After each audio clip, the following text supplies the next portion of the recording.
Hola a todas y todos, ¿cómo estáis? Aquí estamos con la segunda parte del reaccionando al debate que tuvo lugar entre el doctor, el doctor Soriano, iba a decir ahora, Ay, no. entre Fernando Castro y Villarán.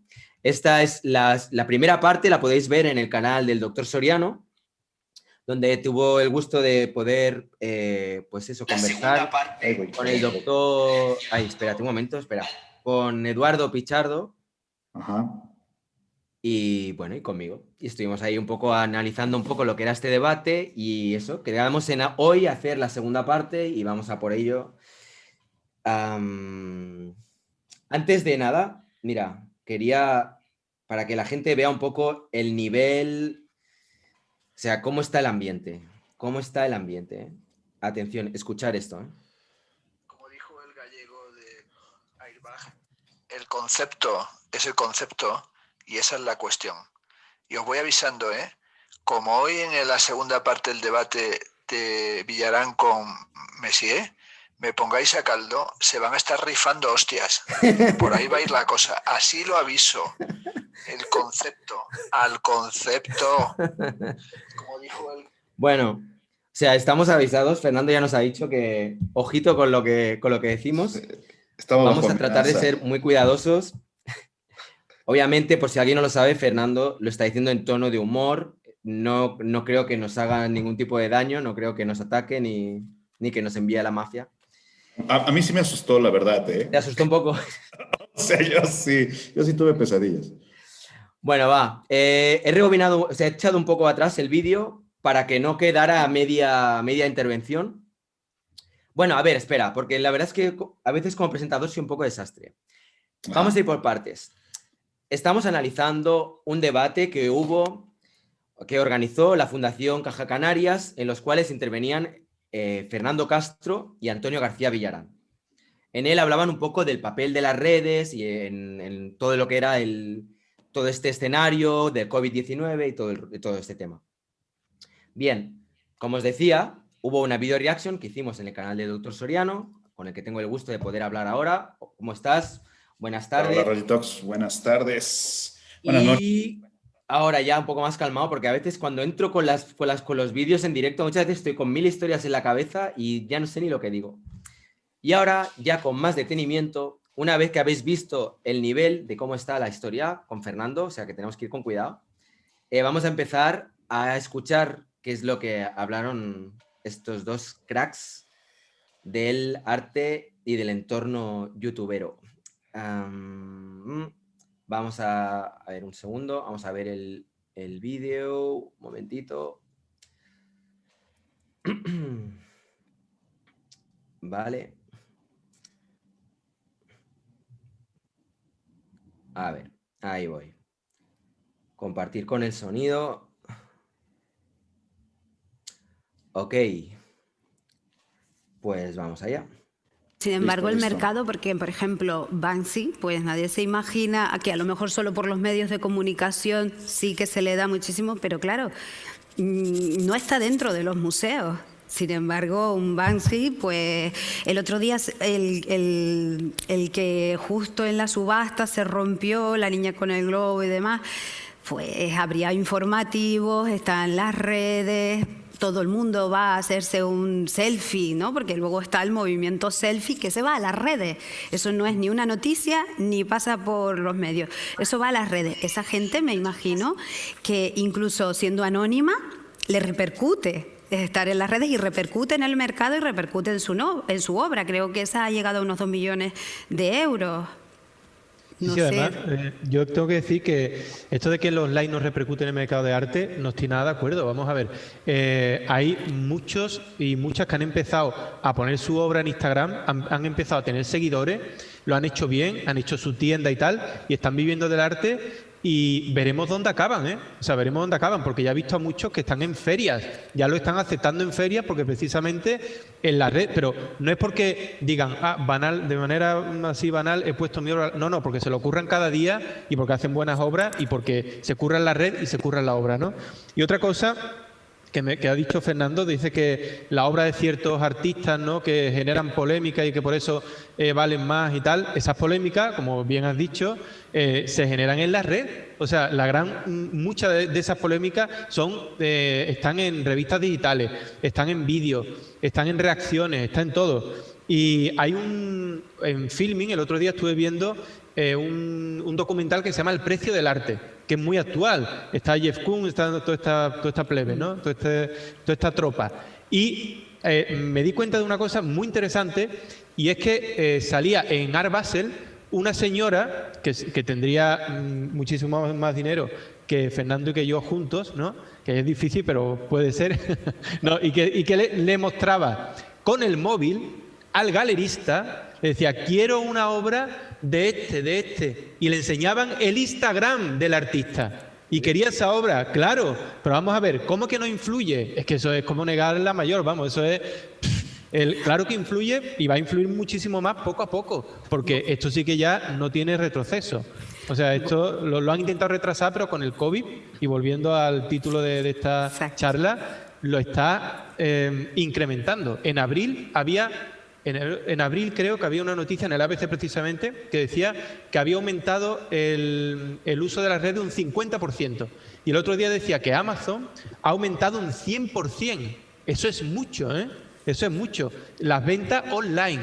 Y es que todo el mundo ahora no tiene más remedio que meterse online. Y ya digo, para mí, igual que a principios del siglo XX, el que tenía un estudio en Montmartre estaba más cerca de ser uno de los artistas más conocidos de la historia y tal, pues estaban todos juntos.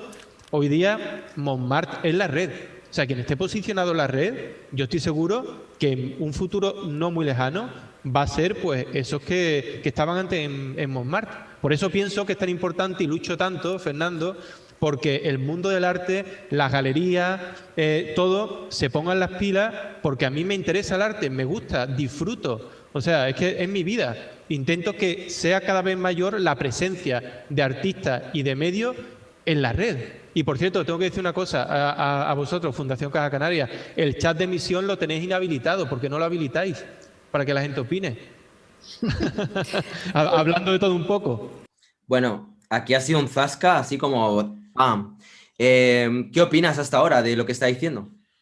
Pues hay una cosa bien curiosa que no había notado la vez pasada y la estoy viendo ahorita, que está utilizando la conductora habla de Banksy, diciendo que influyen los clics a partir de Banksy, y Banksy es un caso único. O sea, no es como si Banksy fuera un ejemplo de que es así, porque de hecho tiene una gran, no sé si producción es la palabra correcta, pero sí tiene una serie de elementos que lo vuelven él, ¿no? O sea, empezando por el anonimato. Ahora, lo que se me hace curioso es que, pues a pesar de esto, pues Villarán, se ha visto en varios videos, está en contra de Banksy. Y sin embargo, Banksy está en ese criterio que él dice de los que se le ocurran a diario. Es decir, bueno, pues sí se le ocurre a diario, pero Villarán ha pues denunciado que Banksy no es para tanto, que es pésimo y tal, y se cae en un doble discurso, porque en efecto la popularidad de Banksy influye en su precio, pero al mismo tiempo Villarán ha mencionado que eso es un error porque no es para tanto, y lo ha denunciado a partir del respaldo del sistema. Luego, lo otro que también creo que está extraño es este ejemplo que él menciona de la señora que señala en su Instagram. Bueno, pero se supone que eso es algo malo, ¿no? O sea, que alguien llegue y en vez de preguntarse sobre el arte y tal, diga, bueno, es que quiero esto, pues contribuye un poco a la degradación que algunos críticos como Villarán o como Lesper se pasan denunciando todo el tiempo. Y entonces utilizarlo para decir, ¿ves cómo tengo razón? Pues suena un poco raro porque se cae en un doble discurso. Por un lado, esto demuestra que tengo razón en que los likes influyen, pero al mismo tiempo es parte del problema que estoy denunciando, ¿no? Y digo, finalmente la parte de que Montmartre es la red es una comparación un poco ingenua, tomando en cuenta que Montmartre era un territorio marginal. O sea, de hecho, Montmartre pasa a la historia porque a pesar de las condiciones brutales económicas y de salud en una época donde la tuberculosis era la pandemia de ese momento, junto con la sífilis, por cierto, salen algunos autores, pero muchos se quedan adentro. Digo, en dado caso de que sea una comparación, no se podría hacerla sin dar esos pequeños matices de que Internet es mucho más amplio, mucho más dedicado al ocio, mucho más dedicado a la estética de la belleza comercial, y Montmartre era un lugar marginal donde se daban cita a los artistas porque no tenían otra opción. O sea, creo que está hablando de dos cosas distintas que hace que confluyan para justificar que tiene la razón, pero al mismo tiempo contradice su propio discurso. Yo en este caso creo que estoy más posicionado en la línea de Antonio en el sentido de, yo sí que pienso que igual, por ejemplo, o sea, es obvio, o sea, con lo que acabas de decir estoy de acuerdo también. Es verdad que no se puede comparar en términos de que realmente Montmartre era algo mucho más marginal y la red quizá no lo es tanto, pero dentro de lo que es el circuito del arte, como bien comentaba Antonio, y como bien comentaba Fernando, el impacto que pueda tener la red dentro de todo este gran circuito del arte todavía es bastante mínimo, ¿no? Entonces, sí que puede ser que de algún modo sea un poco residual. Lo que cuando, por ejemplo, ahora nos reunimos y hacemos tertulias o, ¿sabes? O hacemos vídeos donde hablamos sobre otros artistas o, por ejemplo, se establecen esta especie como de batallas dialécticas o ideológicas entre diferentes artistas, yo creo que sí que tiene un pequeño componente, quizás una visión un poco romantizada, ¿no? Así como de este punto así como alternativo, lo que vendría a ser Montmartre, que podría ser la red. Yo no lo veo tan descabellado. Y luego hay otra cosa respecto a lo del tema de Banksy, que me llama mucho la atención, y es que yo creo que realmente Banksy precisamente se dio a conocer sobre todo por escándalos que hizo. Yo me acuerdo de la primera época de Banksy, cuando de repente hizo lo de las instalaciones en los museos, donde empezó a poner obras, y eso tenía mucha repercusión mediática, pero en los medios de comunicación tradicionales. Es decir, es verdad que había mucho golpe pues de selfie y gente que usaba el móvil, hacía fotos y lo compartía y tal, pero es verdad también que realmente Banksy, cuando más se dio a conocer, es a base de crear acciones que eran muy polémicas. Entonces, esas acciones polémicas le hacían que apareciera en todos los periódicos, y una vez que apareces en los periódicos ya es como que están esperando a ver el travieso vándalo artista este que va por la calle y tal, a ver qué es lo que va a hacer ahora, ¿no?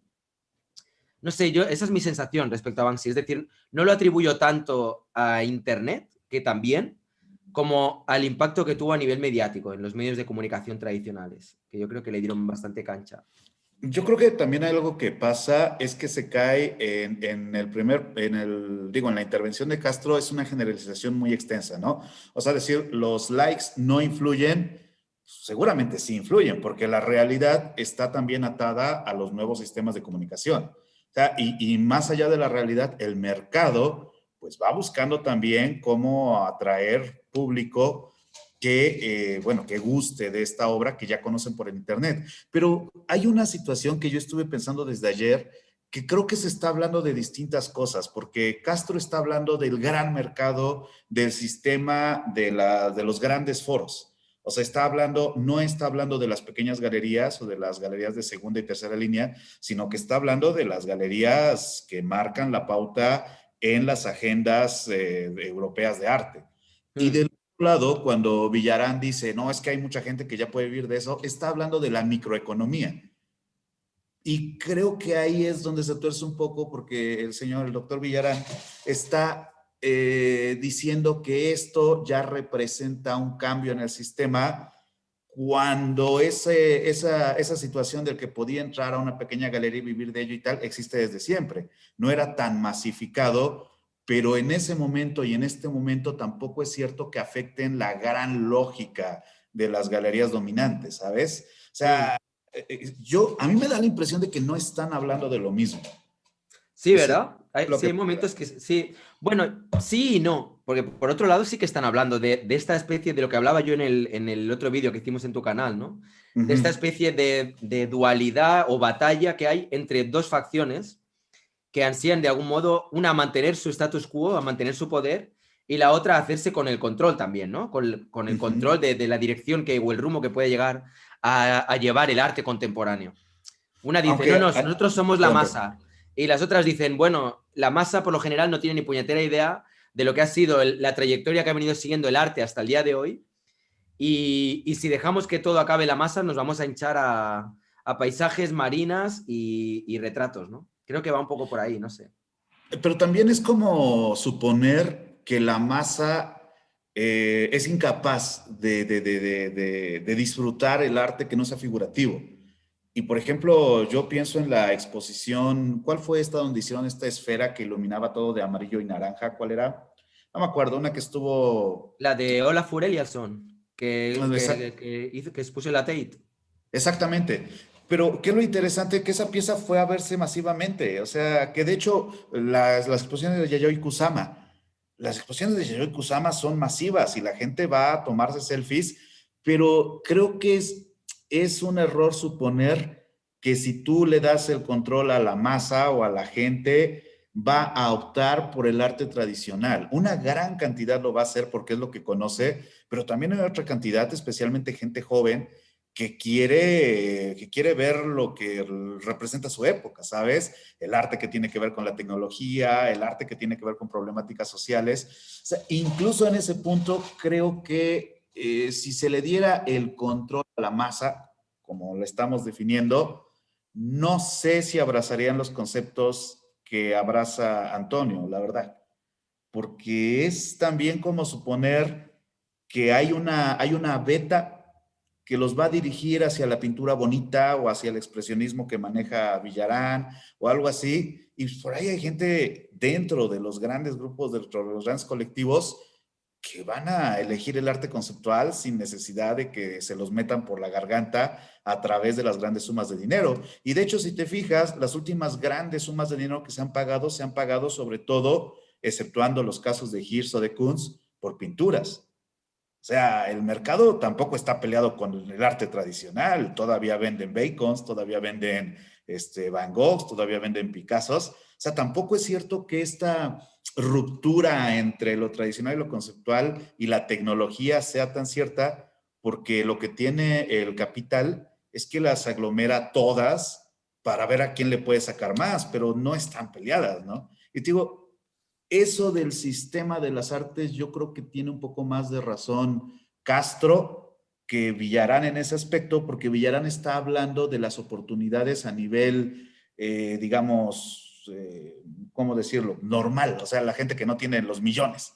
Bueno, pues ahí sí funciona para que puedas vivir de eso y está muy bien y es muy bueno que las redes y que el Instagram y que todo esto te sirva para eso, pero en el gran mercado la verdad es que se va a elegir en razón de a qué le pueden sacar más dinero y no siempre está ligado a los clics. Porque creo que la diferencia, y yo alguna vez lo comenté, no me acuerdo si en una mesa o dónde, pero la diferencia de las artes visuales con la música es que la música sí se mueve por la cantidad de gente que la escucha.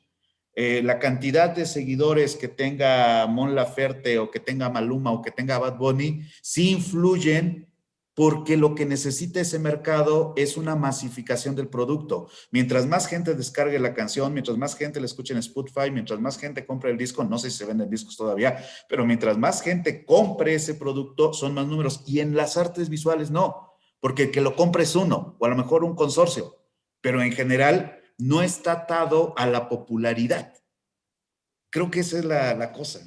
¿Pero no crees que eso puede cambiar? O sea, quiero decir, imagínate, Villarán, a nivel de ventas, o sea, es decir, la masificación, el hecho de que seas muy conocido, sí que influye luego, ¿no? A la hora de que vendas más o menos. Si Villarán, o sea, a ver, Villarán cuando tenía 1000 seguidores o 1000 suscriptores en YouTube, seguro no tenía las mismas ventas que ahora que se acerca al millón.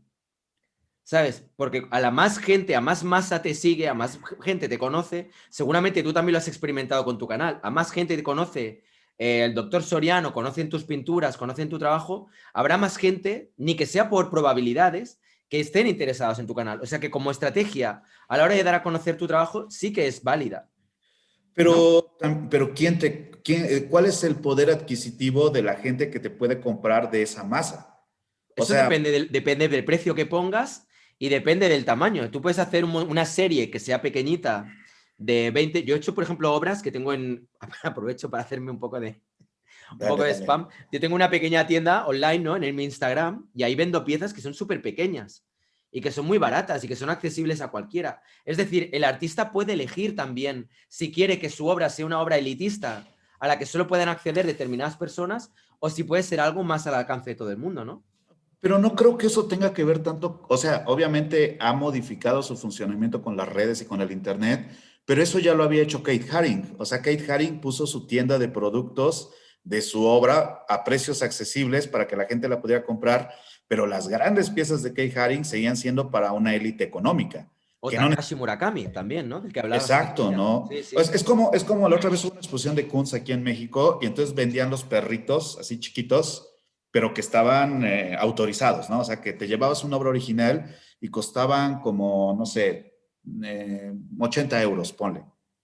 Pero las piezas importantes, pues esas no las vendían, ¿no? O sea, no las van a vender a la gente que va.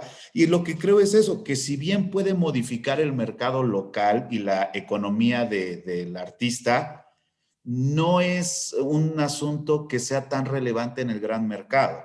O sea, el hecho de que Villarán venda en este punto, probablemente yo no creo que sea imposible, va a ser que lo inviten a exponer a algunos lugares, evidentemente, pero de eso a que dé el salto a que los subasten en Sotheby's, creo que hay demasiada competencia en esa escalada que no necesariamente usa el Internet, sino que hay los que usan las relaciones públicas, los que usan el palanqueo. Claro, pero eso depende un poco de tus objetivos, ¿no? Quiero decir, si yo soy artista, o sea, puede ser que haya muchos objetivos. Uno, quizás me interesa simplemente expresarme y me da igual el mercado del arte, me da igual vender, no vender, etc. Dos, puede ser que me interese simplemente subsistir haciendo algo que me gusta. Aunque yo, por ejemplo, casi pertenezco a este segmento, ¿no? O sea, yo con poder hacer algo que me guste y poder vivir bien, poder pagar la hipoteca y poder pagar lo justo, ya está. Yo no necesito grandes lujos ni nada. Con pero vivir, es que, bueno, pero vuelvo a lo mismo entonces, es que están hablando de cosas distintas. Claro, luego estaría el tercer, acabo ya con mi argumentación. Dale.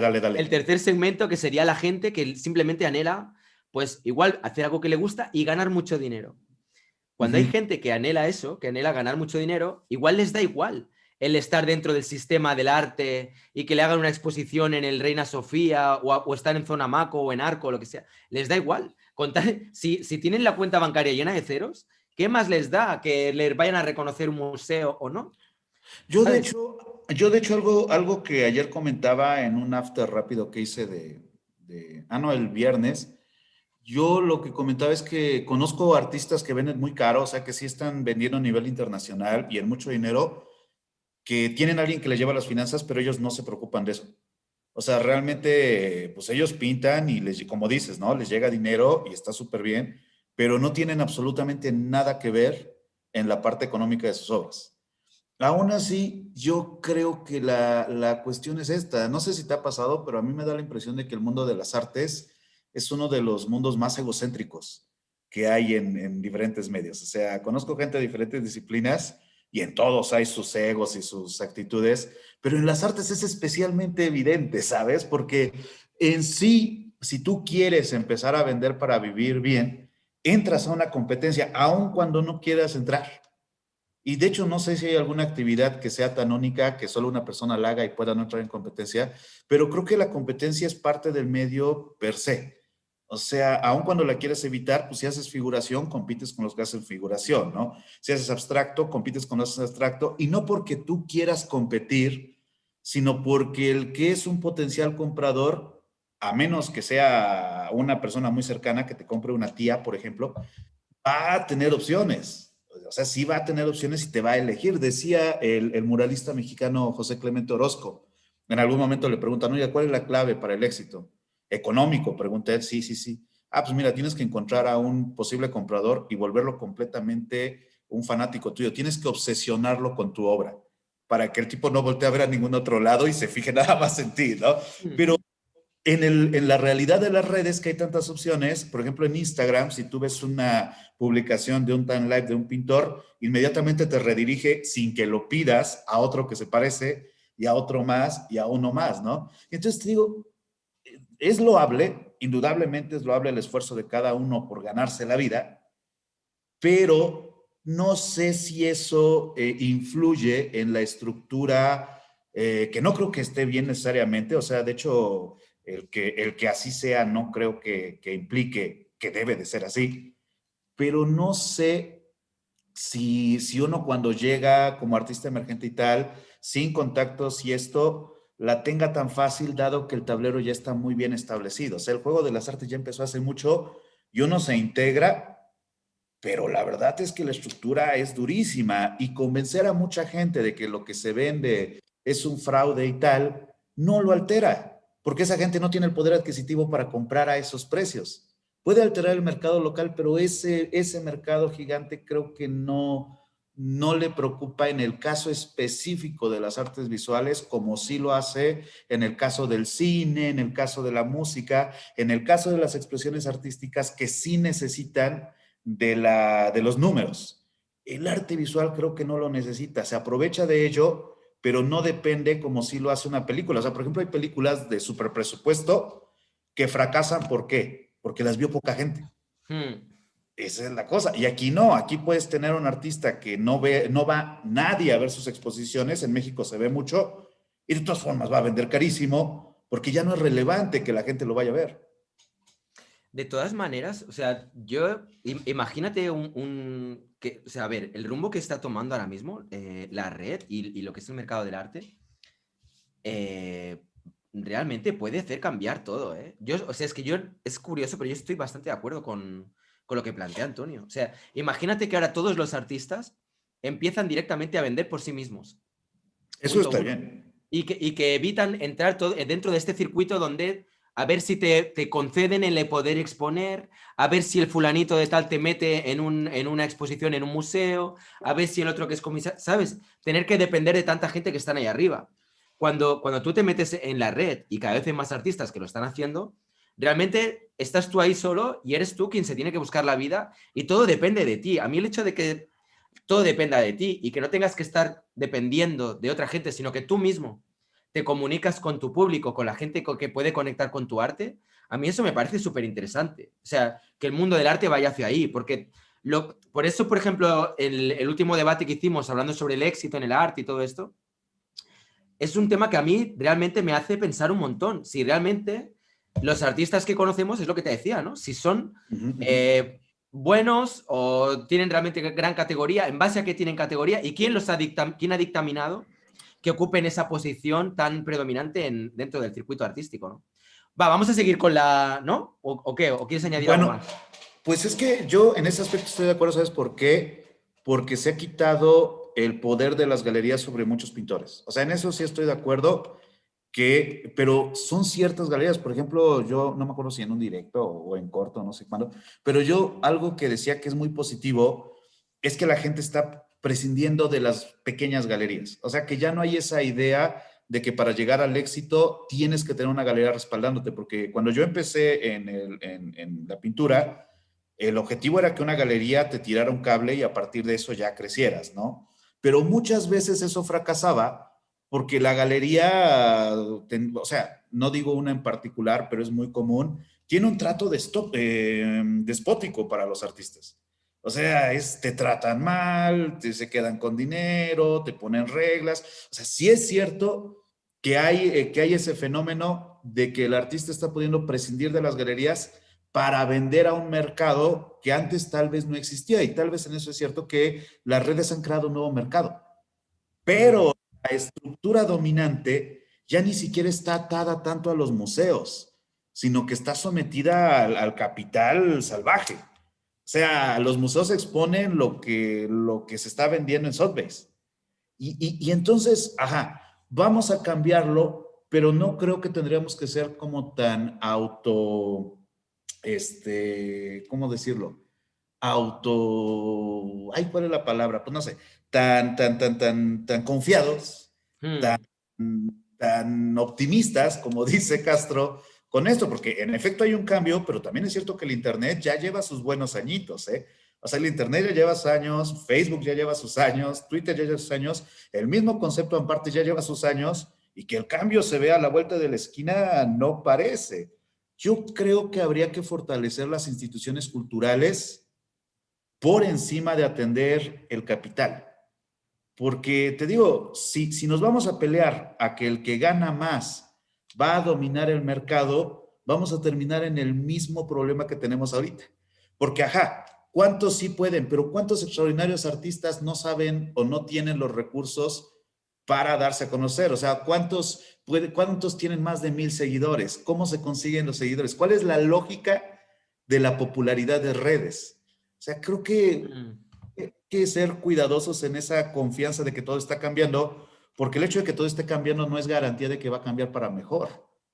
O sea, se va a reestructurar el poder, pero es como cuando cambias un gobierno de derecha por uno de izquierda, y al final es más o menos lo mismo, solo que favorecen a otro lado corrupto, ¿no? Entonces, sí, güey, ¿yo qué? ¿Yo cuándo cuento? Entonces, tío, hay que ser como más cuidadosos sobre confiar tanto en las redes, creo yo, porque si bien tienen su utilidad, al final las maneja la misma gente que siempre. Hay la ilusión que son democráticas, pero Facebook te puede censurar, Twitter te puede censurar, Sí, YouTube sí. a cada 10 segundos. O sea, a mí me han tirado videos hablando del arte alemán, porque pues hablo en una parte de la pintura del nazismo, y lo he tratado de subir dos veces y me lo han tirado, por denuncias además, ¿sabes? O sea, sí es democrático, pero en esa democracia también hay poderes fácticos detrás. Totalmente, totalmente, es verdad. Y además entiendo lo que dices, ¿eh? Porque hay varias veces que estás en un vídeo, estás en un chat y ves a alguien que de repente comenta 2 o 3 veces la palabra no sé qué y tú ya estás diciendo mierda. Exacto. Otro que se desmonetiza. Este vídeo tampoco voy a poder ganar ni siquiera €1, porque yo a veces es lo que gano, ¿eh? Con un vídeo gano 0,50, 0,80, 0,90, o sea que no es que te haga rico, pero ostras, al menos dices, bueno, todo ese trabajo, toda esa energía, esa es la cosa. Que sea un reconocimiento económico. Aprovecho, por cierto, a toda la gente que nos está viendo para decirles que si quieren pueden participar y apoyar a estos pobres artistas con un super chat. Poner ni que sea €1. Que le salga del para que corazón. nos compremos una bebida como Dios. Sí, porque... Bueno, vamos Échale, a seguir échale. vamos a seguir con el debate, que si no... A ver, venga, vamos allá.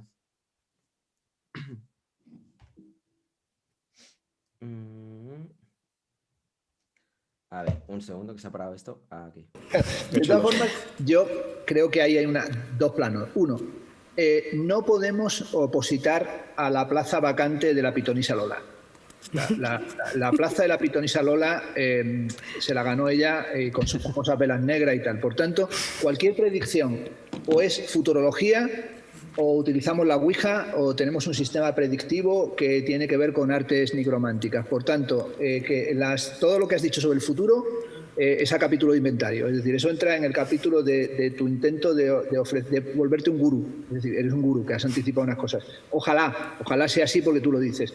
Pero yo puedo decir también que en el futuro regresaremos a Atapuerca y que tendremos unas cuevas muy húmedas y estaremos haciendo pinturas rupestres. Y entonces no habría posibilidad, digamos, de determinar empíricamente si tu futurología es más razonable que la mía. Es decir, porque yo podría entender que imagínate que yo digo que ahora se va a producir un colapso planetario que ya está aquí, que es el capitaloceno, la crisis ecológica, que también es una crisis de las propias tecnologías, que es la crisis también viral, que lo viral contemporáneo es también lo viral vírico y por tanto se produce una mutación que hace que cambie hasta los sistemas políticos mundiales. Es decir, eso es pura futurología.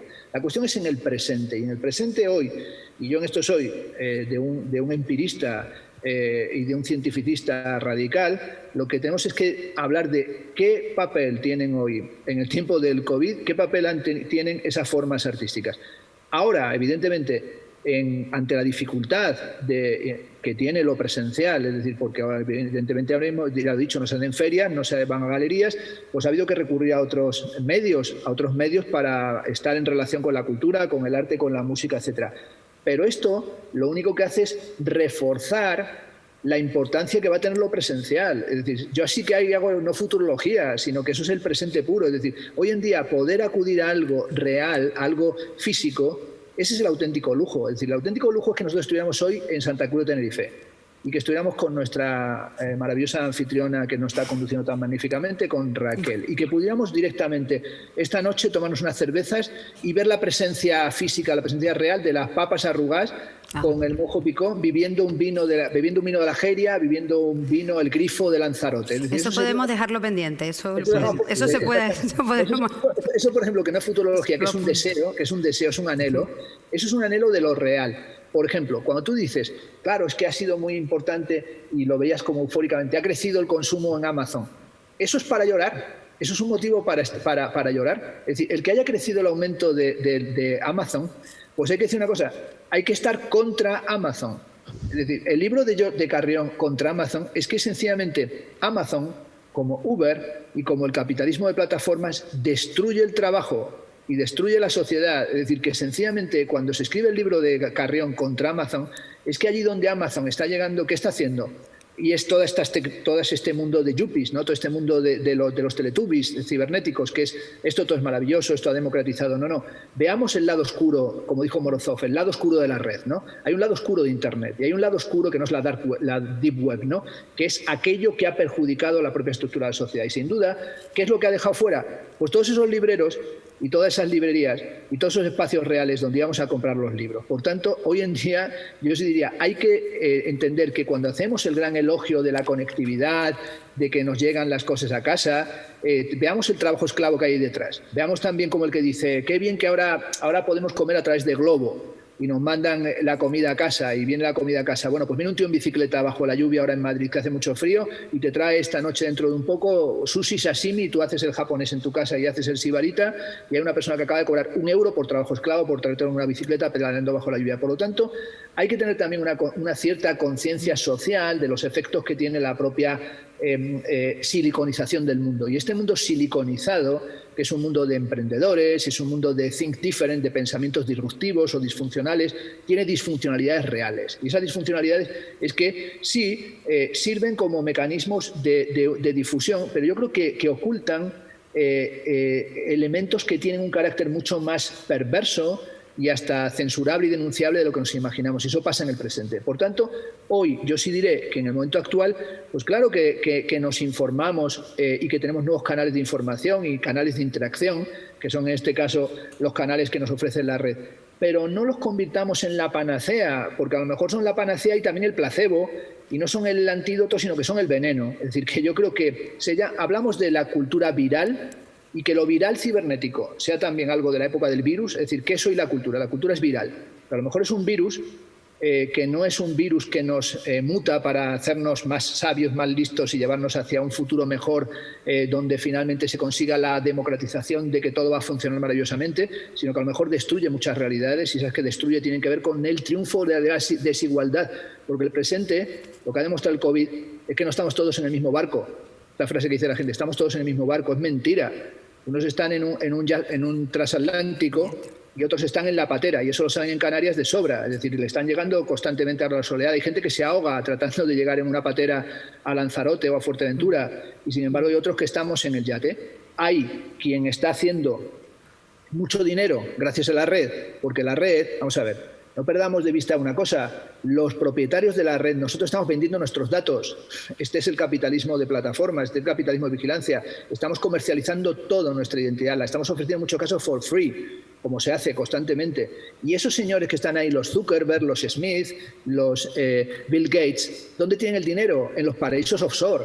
Es decir, que estamos apoyando un capitalismo digital y unas tecnologías que carecen de valores éticos. Ahí plantea un problema que es que como nula ética sin estética, no hay estética que no requiera de la ética. El problema ético-político de las redes y las plataformas es que nos ponemos todos aquí a colaborar, a interactuar, a participar.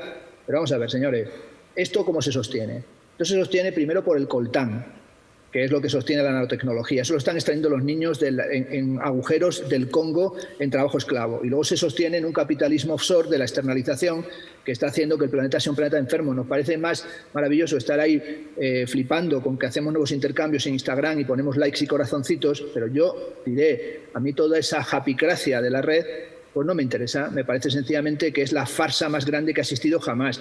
Por tanto, creo, y en eso estoy, que hay que ser más un crítico de la red y sobre todo un activista que muestra el lado siniestro de la red que un optimista utópico que nos pretende a lo mejor vender una bicicleta sin cadena y sin ruedas. Después del discurso que has dado, Fernando, espero que no compres nada en Amazon, ¿no? Hombre, supongo, ¿no? No compras nada, ¿verdad? En Amazon. En Amazon para nada. ¿Cómo voy a comprar en Amazon si en Amazon realmente cada vez que llega alguien a tu casa por Amazon lo que estás haciendo es financiar el trabajo esclavo? El trabajo... ¿De verdad que me confirmas que no compras nada en Amazon? Nada en Amazon. Solamente yo me vendería en Amazon si me compraran. Sí. aquí, o sea, es como cuando de repente dice esto de Amazon, es como... ¿No comprarás nada en Amazon? Pues no. ¿Cómo voy a comprar? Es como... ¡buah! Es... bueno, yo no, bueno, no sé tú... No, Si dime, quieres dime, opina tú dime. primero y ahora voy yo. O si No, quieres dale, empiezo dale, yo. dale. O sea, yo la sensación que tengo aquí, o sea, Fernando Castro es como te pega un repaso o sea, todo lo que lo que esconde esta happycracia, ¿no? Que se oculta tras las redes y te está hablando un poco de, pues que sí, que aparentemente todo es muy happy, no sé qué, pero que realmente estás comercializando con tus datos, que realmente, o sea, que no hay nada que sea realmente gratis. Que cada vez que estamos allí y de repente, mira, Facebook, qué bonito, que puedo compartir mi información con todo el mundo y están usándote para comercializar con tu información, con tus datos, con tu vida privada, etcétera. Y es verdad, o sea, es que a mí es que, ¿sabes lo que me pasa? Que yo escucho a Antonio y pienso, es verdad, tiene razón. O sea, estamos viviendo en un tiempo en el que hay que adaptarse a las redes, las redes permiten que los artistas podamos, ¿sabes?, llegar a muchísima más gente, que nos tengamos que saltar todas estas élites, todos estos intermediarios que están por medio, pero de repente viene Fernando y te pega un collejón así en toda ¿sabes?, con toda la cabeza y te dice, despierta un poco, porque todo esto de las redes que parece tan no sé qué, que estamos todos ahí todo el día con las pantallitas, pues estamos todos, todo el puñetero día mirando pantallas, esconde una de miserias y una de injusticias increíble, ¿no? No sé, y claro, de repente es como la sonrisa que se le queda a Antonio, se le queda una sonrisa de póker. Bueno, cuando de repente le contesta que él no pide Amazon ni loco, el otro se queda como, ostras, joder. ¿Sabes dónde creo que se vio muy bien el fracaso de lo virtual en esta realidad del COVID? En las exposiciones virtuales. O sea, en esto de, bueno, no puedes venir a este museo, pero está la exposición virtual. Y pues sí la disfrutas, especialmente si te interesa la pintura y así, pero evidentemente no es lo mismo. O sea, solo por poner un ejemplo de esta área, una pintura tiene propiedades que físicamente son intransferibles a la mejor impresión del mundo.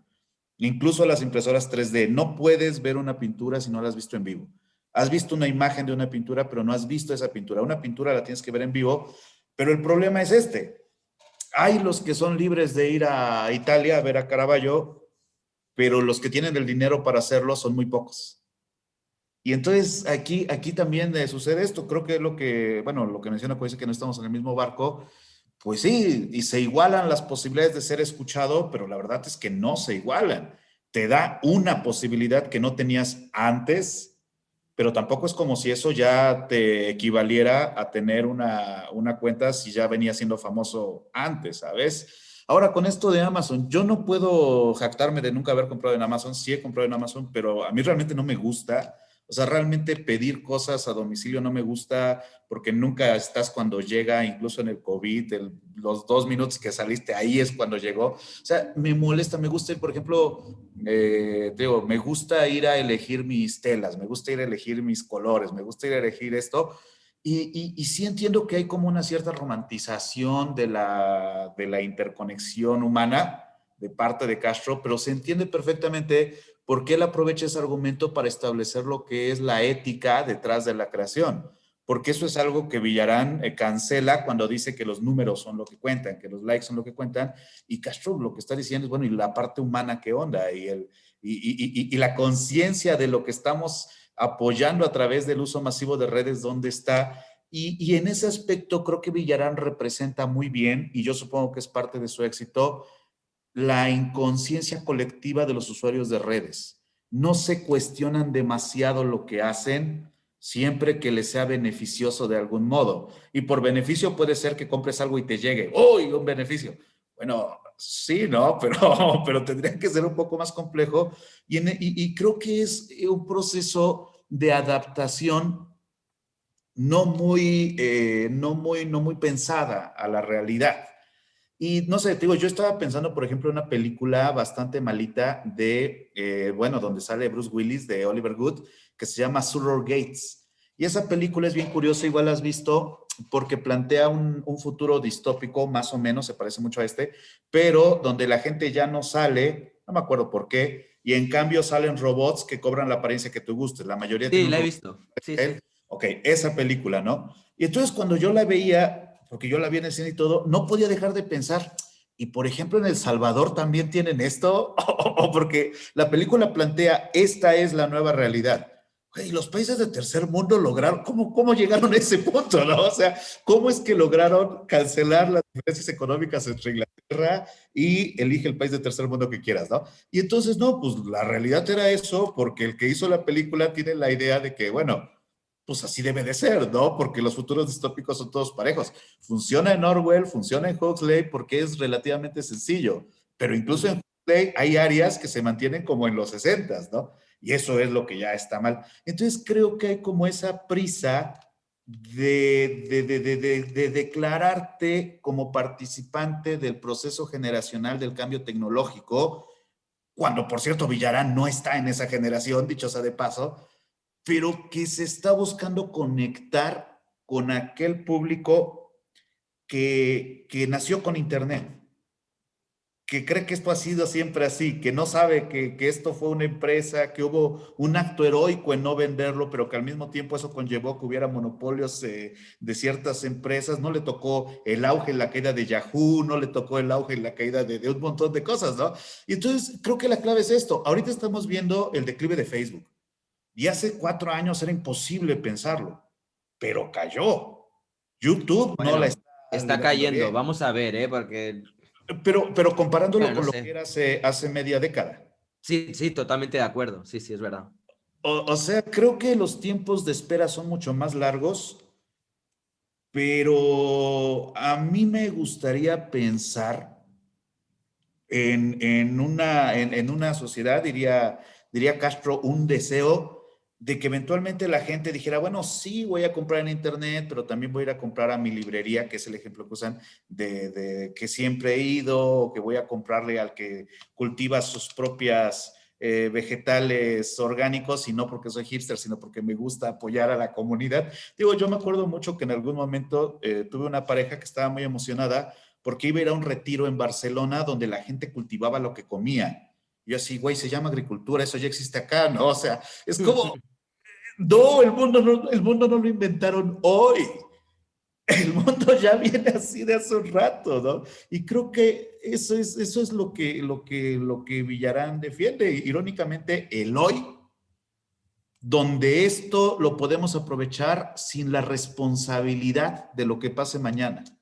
O sea, ¿qué va a pasar cuando acabe la pandemia y Amazon sea la empresa más fuerte de la historia de la humanidad porque se aprovechó de una desgracia humana? Está fea la premisa, creo yo.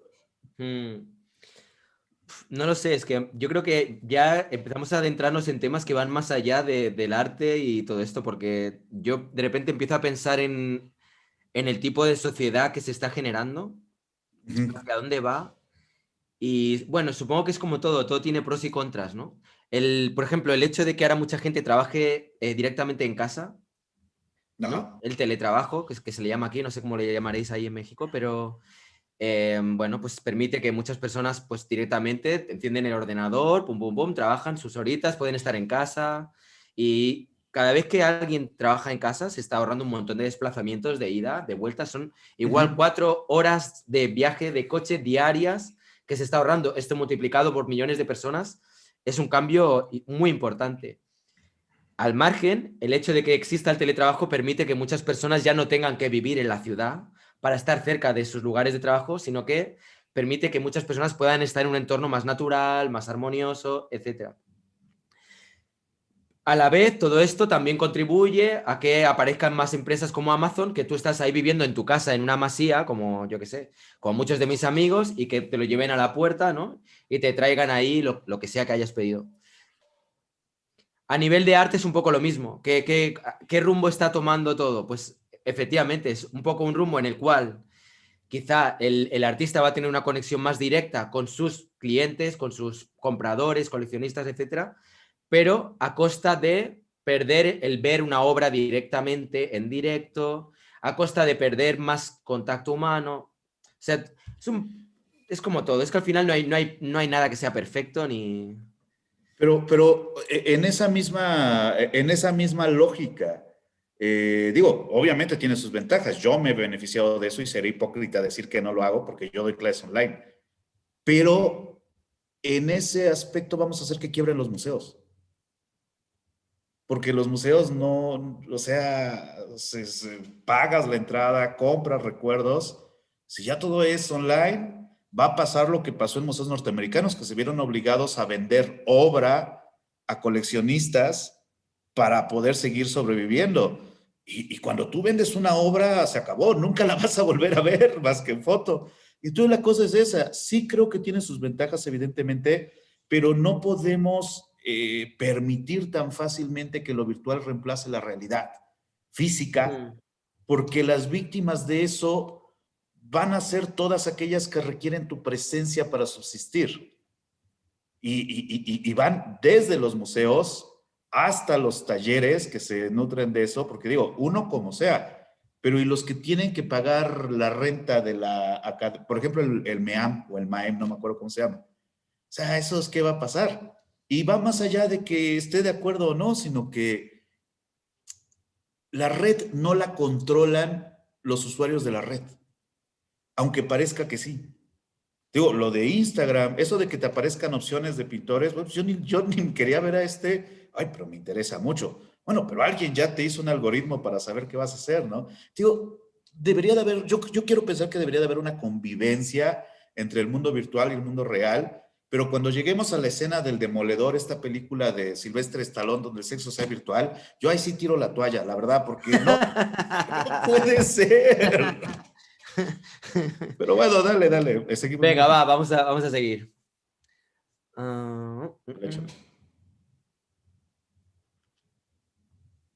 A ver, y bueno, no, mira, voy a volviendo... decir una cosita solo respecto a, para que no quede tanto como Amazon como un demonio. Yo no es que esté ni a favor ni en contra de Amazon. Lo que sí es verdad es que Amazon da trabajo a muchas pequeñas librerías que se han sabido reinventar. Es que otros parece que como son tan comodones y no se ponen las pilas, dicen, es que antes venían aquí a mi librería, yo les decía tal... A ver, chicas, ponte las pilas y haz eso mismo en una plataforma, pon esa librería, o sea, hazte una web, hazte un canal de YouTube y lo mismo que hacía con los clientes lo haces pero para mucha gente. Y otra cosa, todo lo que vende Amazon no lo produce Amazon.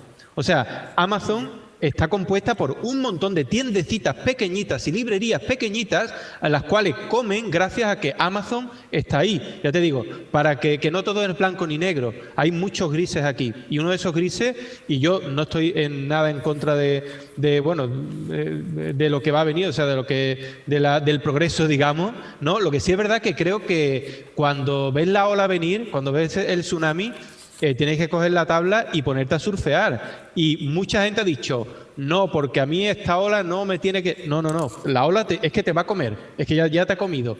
Y la culpa es tuya, la culpa no es de Amazon. O sea, Amazon, ¿qué es eso?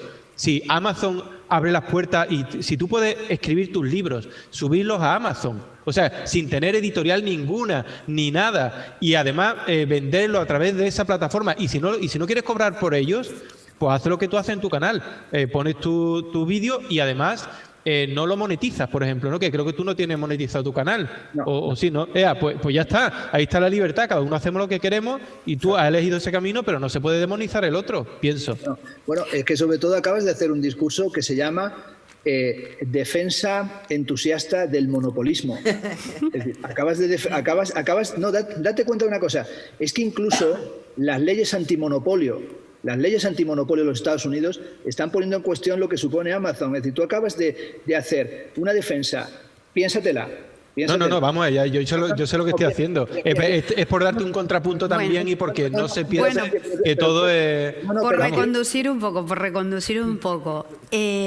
Volvemos al principio. Arte y coronavirus. ¿Cómo creen que está afectando a los artistas y a nuestra forma, los que no somos artistas, de entender y de ver el arte? Y aquí sí vamos a ser un poquito futurólogos y vamos a pensar cómo va, solo un poquito, cómo va a afectar esto. O sea, ¿cómo va a pasar esto en la historia? La visión de los artistas ahora mismo, ¿cuál creen que es? ¿Qué arte va a salir de aquí? ¿Más existencialista? ¿Más crítico social? ¿Más intimista? Bueno, claro, supongo que habrá muchas reacciones, ¿no? Las grandes enfermedades, los grandes procesos de esta índole han generado fenómenos culturales, artísticos, políticos, filosóficos de toda índole, ¿no? Podemos decir que la peste, la lepra, ¿no?, que son dos grandes comparaciones con el fenómeno actual, dado que tienen que ver con los sistemas de confinamiento, ¿no? Es decir, la lepra y la peste generaron el origen de lo que llama Foucault el gran encierro y los sistemas de cuadrillaje, pues también evidentemente marcan la época actual. De la misma forma que la otra gran pandemia precedente a esta, el SIDA, fue un fenómeno que marcó mucho una época artística, y de hecho hay muchos libros y muchas exposiciones sobre el arte en el tiempo del SIDA, y bueno, y cómo las instituciones museísticas y el ámbito curatorial se hizo cargo de ello, ¿no? Desde el New Museum de Marcia Tucker hasta artistas de todas las latitudes, ¿no? Por ejemplo, como el artista cordobés Pepe Espaliu, ¿no?, que realizó un trabajo realmente muy conocido en torno a Carrilling, se llamó la serie que hizo a propósito de esto. Pues eso va a marcar. La gran teórica Susan Sontag tiene un libro que se llama La enfermedad y sus metáforas, que habla de la tuberculosis y también del SIDA y sus metáforas. Tiene una continuación de ese libro, y es evidente que las enfermedades marcan la época, ¿no? Hace nada leía un libro que decía que el siglo XX comenzó en el asesinato del archiduque, el atentado famoso de 1914, y que el siglo XX comenzó en 1914 y terminó en 1989 con la caída del muro de Berlín. Y también habíamos pensado que el siglo XXI empezó con la caída del World Trade Center, simbólicamente hablando, que fue el comienzo de nuestra época. Y yo creo que, sin embargo, el siglo XXI comienza con el COVID, ¿no? Es decir, las transformaciones que ha generado el COVID son más fuertes que las que generó el atentado del World Trade Center, en la medida en que ha generado, primero, un confinamiento planetario. Es decir, ha hecho una sintonía de cosas que no creíamos que fueran a suceder. Es decir, que hoy vayamos con mascarilla por la calle todo el mundo, en los medios de transporte, que estemos dando clase en la universidad con mascarilla, que estemos haciendo esta conferencia por Zoom, ¿no? Ha modificado totalmente. Que hayamos estado encerrados o confinados en nuestras casas 4 meses y medio, eso ha cambiado. El tipo de inversión económica que se está haciendo, los planes mundiales, la rapidez de las vacunas, es decir, yo creo que sí que va a marcar. Otra cuestión es cómo el campo cultural y simbólico va a reaccionar a ello. Habrá una primera cosa que ya está, que es la reacción directa o literal, que es arte, pensamiento y cultura que trata del COVID, que toma el COVID como tema. Eso es una cosa que ya se ha hecho. Es decir, hay muchos artistas que están haciendo cosas relacionadas con el COVID o que hablan del COVID. La filosofía, por ejemplo, contemporánea, sabes que han salido libros a cascoporro, es decir, ha salido Zizek, que escribió un libro rápidamente, Pandemic, ¿no? Y hay libros, Sopa de Wuhan, es decir, el pensamiento, por ejemplo, yo creo que en el campo de la filosofía, el pensamiento filosófico, ha habido una gran dinámica en relación con eso. La música, por ejemplo, ha habido muchísima. Luego, por ejemplo, ha habido una gran actividad durante el COVID. Hemos visto cómo la cultura se ha movido un montón, con gente haciendo música desde su casa. Es decir, ha habido de todo. Es decir, que yo sí creo que en vez de un apagón cultural que se quiso hacer contra el ministro de Cultura, hubo una activación cultural tremenda de contenidos y contenidos incluso saturantes, ¿no? Otra cosa es ahora que si se produce la esperada y la anhelada desescalada a partir de las vacunas, ¿qué va a pasar? Yo creo que no, ahí sí me voy a poner futurólogo, también voy a aspirar al papel apitonizador. Es decir, sí creo que el concepto de nueva normalidad no sirve para nada. Es decir, que no creo que haya algo así como una nueva normalidad. Si la nueva normalidad es volver a la normalidad anterior, a una nueva reformulada, creo que eso ya se vio que era falso después del verano, que se decía que llegamos a la nueva normalidad y no llegamos a la nueva normalidad, llegamos al segundo COVID, al segundo repunte. Creo que habrá, me da esa impresión, por ejemplo, un trabajo que tiene mucho que ver con las discusiones comunitarias. Eso se está viendo, por ejemplo, en los foros que se están haciendo en todos los museos del mundo, porque tienen que repensar el museo no en relación con la red, sino con un fenómeno más amplio, que es la crisis del turismo, la crisis de la turistificación. Es decir, el turista es ese sujeto que, por una razón que es más larga de analizar, cree que es fundamental en su vida, cuando está en una ciudad, comer la comida del sitio, beber la bebida del sitio, aunque sea sangría o calimocho, hasta un nivel de delirio total, ponerse al sol, que no sirve para nada, lo lamento, eso no sirve para nada, salvo para atorrarse o que te entre arena en la raja del culo del bañador, y luego ir a culturizarse para la mala conciencia de lo que has hecho cuando bebías o cuando te drogabas o cuando hacías otras cosas, ¿no? Entonces todo el mundo va de viaje y en su ciudad no va a museos, pero va a Nueva York y se pega una pasada de museos y de galerías que te mueres, entra en todos los sitios, no para de entrar, Ahora, como esa gente no existe, porque ya no tenemos ni los japoneses, ni los rusos, ni nadie, ni los latinoamericanos que vienen de museos, ni de tiendas de marca y de lujo, esos sectores están quebrando. Entonces, ahora mismo, el museo, ¿qué público puede tener? Se habla del museo de cercanía, del museo de la cultura de proximidad.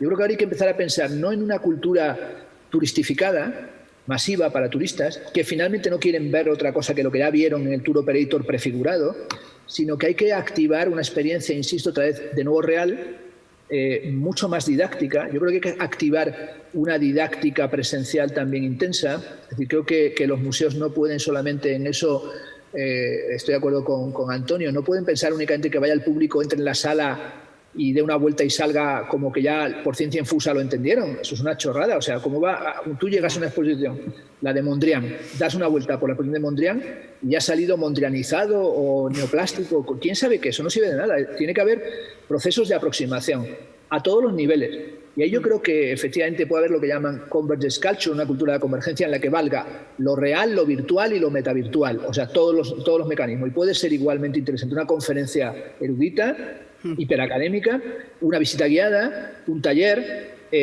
una conversación, una mediación, como se llama ahora unas mediaciones, y también, por supuesto, todos los materiales. Vamos a ver, cuando uno, como me pasa a mí, utiliza también la red, es porque creo que esto aporta algo. Y aporta algo porque añade también valor cultural, añade también un valor. Pero también hay que entender qué valor añade, ¿no? Pero yo creo que hoy en día sí que va a haber una necesidad de reformular políticamente más que estéticamente qué queremos que sea la cultura, qué queremos que sean los museos, qué queremos que la sociedad aprenda y sea educada y dialogue a través de esos museos y instituciones culturales. Y va a ser, yo creo que es un espacio, va a ser un tiempo interesante. La última Bienal de Venecia se titulaba "Ojalá vivas tiempos interesantes". Esa es una maldición china, esa frase, "Ojalá vivas tiempos interesantes". Vivimos tiempos interesantes, ¿no? Vivimos tiempos interesantes. Esa frase china de "ojalá vivas tiempos interesantes", ahora estamos en una maldición china, que parece que es la propia pandemia. Y yo creo que es un buen momento para pensar todo desde la base, tanto en plano virtual como en plano real, como en plano musical, como en plano poético, como en plano estético, y habrá cambios, los estamos viendo, que no sabemos dónde irán. A lo mejor son regresivos y vuelven estilos artísticos que además yo te quiero decir una cosa, a mí me encantará ver que sean tan desconcertantes que yo ni los entienda. Es decir, que yo creo que lo que más nos puede gustar muchas veces es que vengan cosas que no sabes lo que son, porque te remueven la cabeza y te obligan a pensar ¿esto qué es? ¿No? Si lo que va a venir en el 21, en el año que viene, es igual que lo que pasó en el 20, pues ¿qué sentido tendría desear vivir otro año más? Es decir, yo creo que ojalá venga algo que nos remueva el territorio y nos obligue a pensar de otra manera.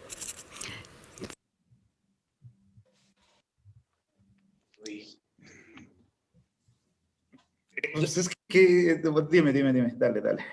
Yo lo que te iba a decir es que, o sea, cuando la primera parte de la intervención de Fernando, cuando de repente empieza a soltar títulos de libros, autores y citas así como placa, bla, bla, bla, bla, bla, bla, bla, ¿no te ha pasado nunca por la cabeza que igual uno se podría inventar títulos de libros, autores y citas? O sea, rollo, como si ahora yo te digo, ostras, como bien decía John McPhee en su libro El sistema neocapitalista en el arte neoliberal del comunista rojo, yo qué sé, la metonimia de la... Es que no sé ni qué coño pasa. ¿Sabes cuál es el gran riesgo de hacer eso? Que nunca sabes cuándo hay alguien en la mesa que sí va a saber de qué habla, güey. Ya. O sea, eso sí hay que tener mucho cuidado porque, o sea, yo conozco gente que se hace la muy lista que tiene ese problema, así como, güey, pero ese libro no es de él, ¿no? O sea, no, incluso, digo, a mí me ha pasado en las mesas de los viernes que Castro recurre mucho a eso, recurre mucho a citar, o sea, le encanta citar porque puede, además, ¿no? Seguramente si yo pudiera, lo haría, digo, a veces como que cositas por aquí y por allá, pero no tengo ese dominio de la bibliografía que tiene él, pero no sé, muchas veces como que es abrumador para el que lo ve, pero si el otro ponente no sabe de qué estás hablando, igual y tampoco significa mucho para él, ¿no? Ya. A veces me es vienen imágenes, imagínate, Castro en la piscina y el tío nadando y la piscina llena de libros. Sí. En la cama, ¿sabes? Levantando así las sábanas y la cama llena de libros, ¿sabes? Hablando con su mujer mientras está leyendo un libro, cocinando mientras... O sea, ¿de dónde saca este hombre tiempo para leer tanto? Y no es solamente leer tanto, porque yo a veces yo he leído algo, pero pero yo no tengo esa retentiva, ¿sabes? Esa Sí. capacidad de acordarte del título, acordarte del autor y además meter una cita de ese libro y que venga a cuento con el tema del que se está hablando. O sea, yo te juro, me encantaría algún día poderme convertir así, ¿sabes? Como un diminuto y poder entrar en su cerebro y bucear, a ver qué me encuentro ahí entre su cabeza, tío.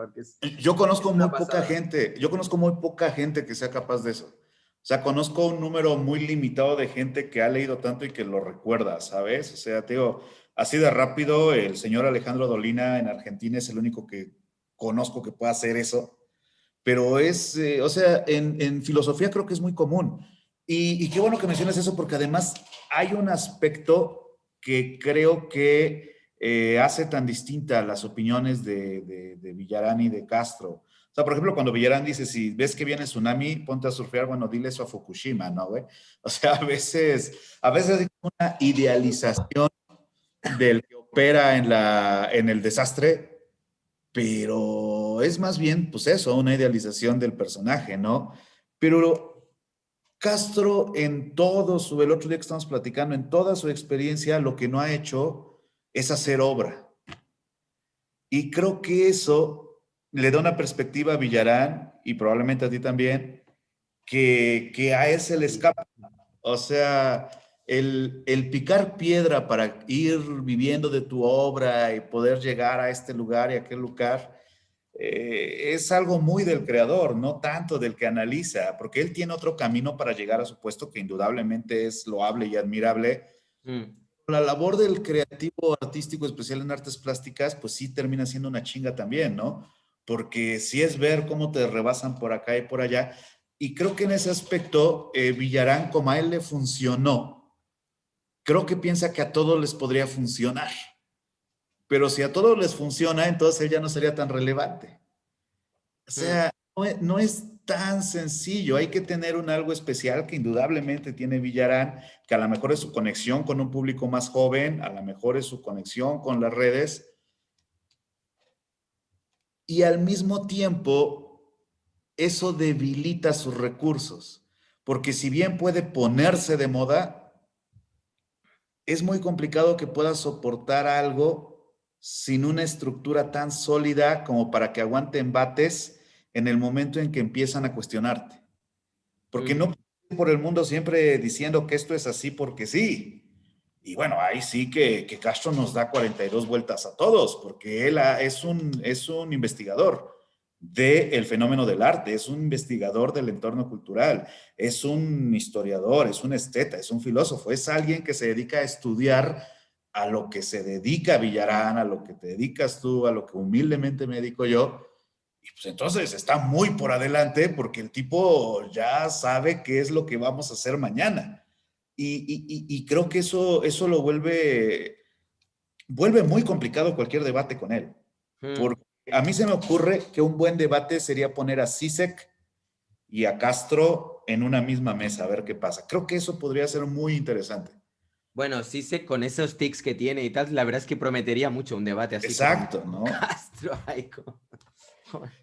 Pero hasta Ah, ahorita, volviendo a nuestro sistema de puntajes de ayer, pues es que yo no veo que, digo, tiene cosas Villarán que son reales, que no se le ocurrieron a él, sino que son reales, que son fuertes. O sea, el hecho de que el Internet es poderosísimo, pero creo que lo que dice Villarán es tan incontestable que hasta comentarlo es absurdo, ¿no? O sea, ¿qué se dice después de eso?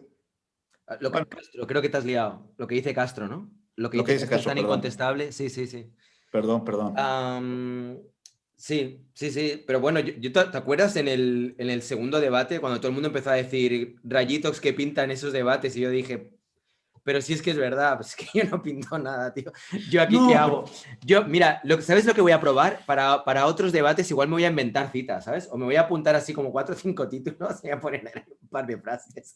Me haré así unos pero esquemas aquí al lado de la pantalla que nadie verá y pondrá, en caso de hablar de esto, mencionar a tal autor, tal libro y tal cita. O mejor me las yo, invento, tío, porque... pues es que a veces sí hay que hacerlo, o sea, hay que tener tu listita así. Ah, espera, mira, en la página 25. No, pero es que Pero es que al final, en eso que mencionas, pues, ¿qué puede aportar alguien que se dedica al arte urbano? Bueno, pues a lo mejor la experiencia de dedicarse al arte urbano. Y eso me lleva a otro punto. Ajá, hay que subirse, surfear en la ola y esto, estoy de acuerdo en eso, pero ¿y qué hay de los que no quieren tener un canal de YouTube? ¿O qué hay de los que, pues eso, de los que no quieren? Ya no digas que les sale o no, pero ¿qué tal que yo pinto tanto que no tengo tiempo para hacer un canal? ¿Qué pasa con esa gente? Mm, O ya. sea, porque digo, uno ahí va y va combinando tiempos y digo, afortunadamente yo tengo la gran posibilidad de dedicarme casi por entero a la pintura. Y hacer el canal yo ya lo estoy tomando como un hobby porque incluso las redes a mí no me gustan.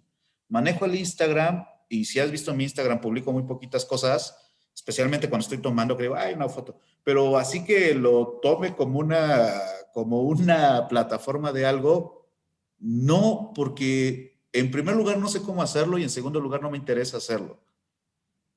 Me gusta pintar y me gusta hablar de pintura y me gustaba YouTube y me gusta YouTube más bien. Entonces se dio. Pero ¿y los que pintan tanto que no? Y que no pueden vender en Amazon porque tampoco tienen el conocimiento. O sea, es esta suposición de que el hecho de que sea posible implica que todos deberían de hacerlo, no sé Mm, por qué, o sea, no sé bajo qué premisa eso tiene lógica.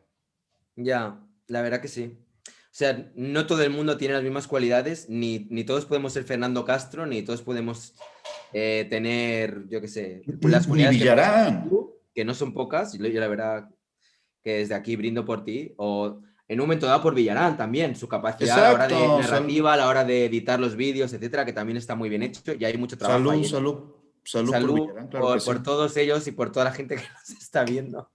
Sí, Venga, no. ¿seguimos? ¿O qué? ¿Cómo estás tú? Yo estoy bien, pero si quieres decir algo, yo encantado. No, no, nada, vamos a darle, va. ¿Cuánto falta de la debate?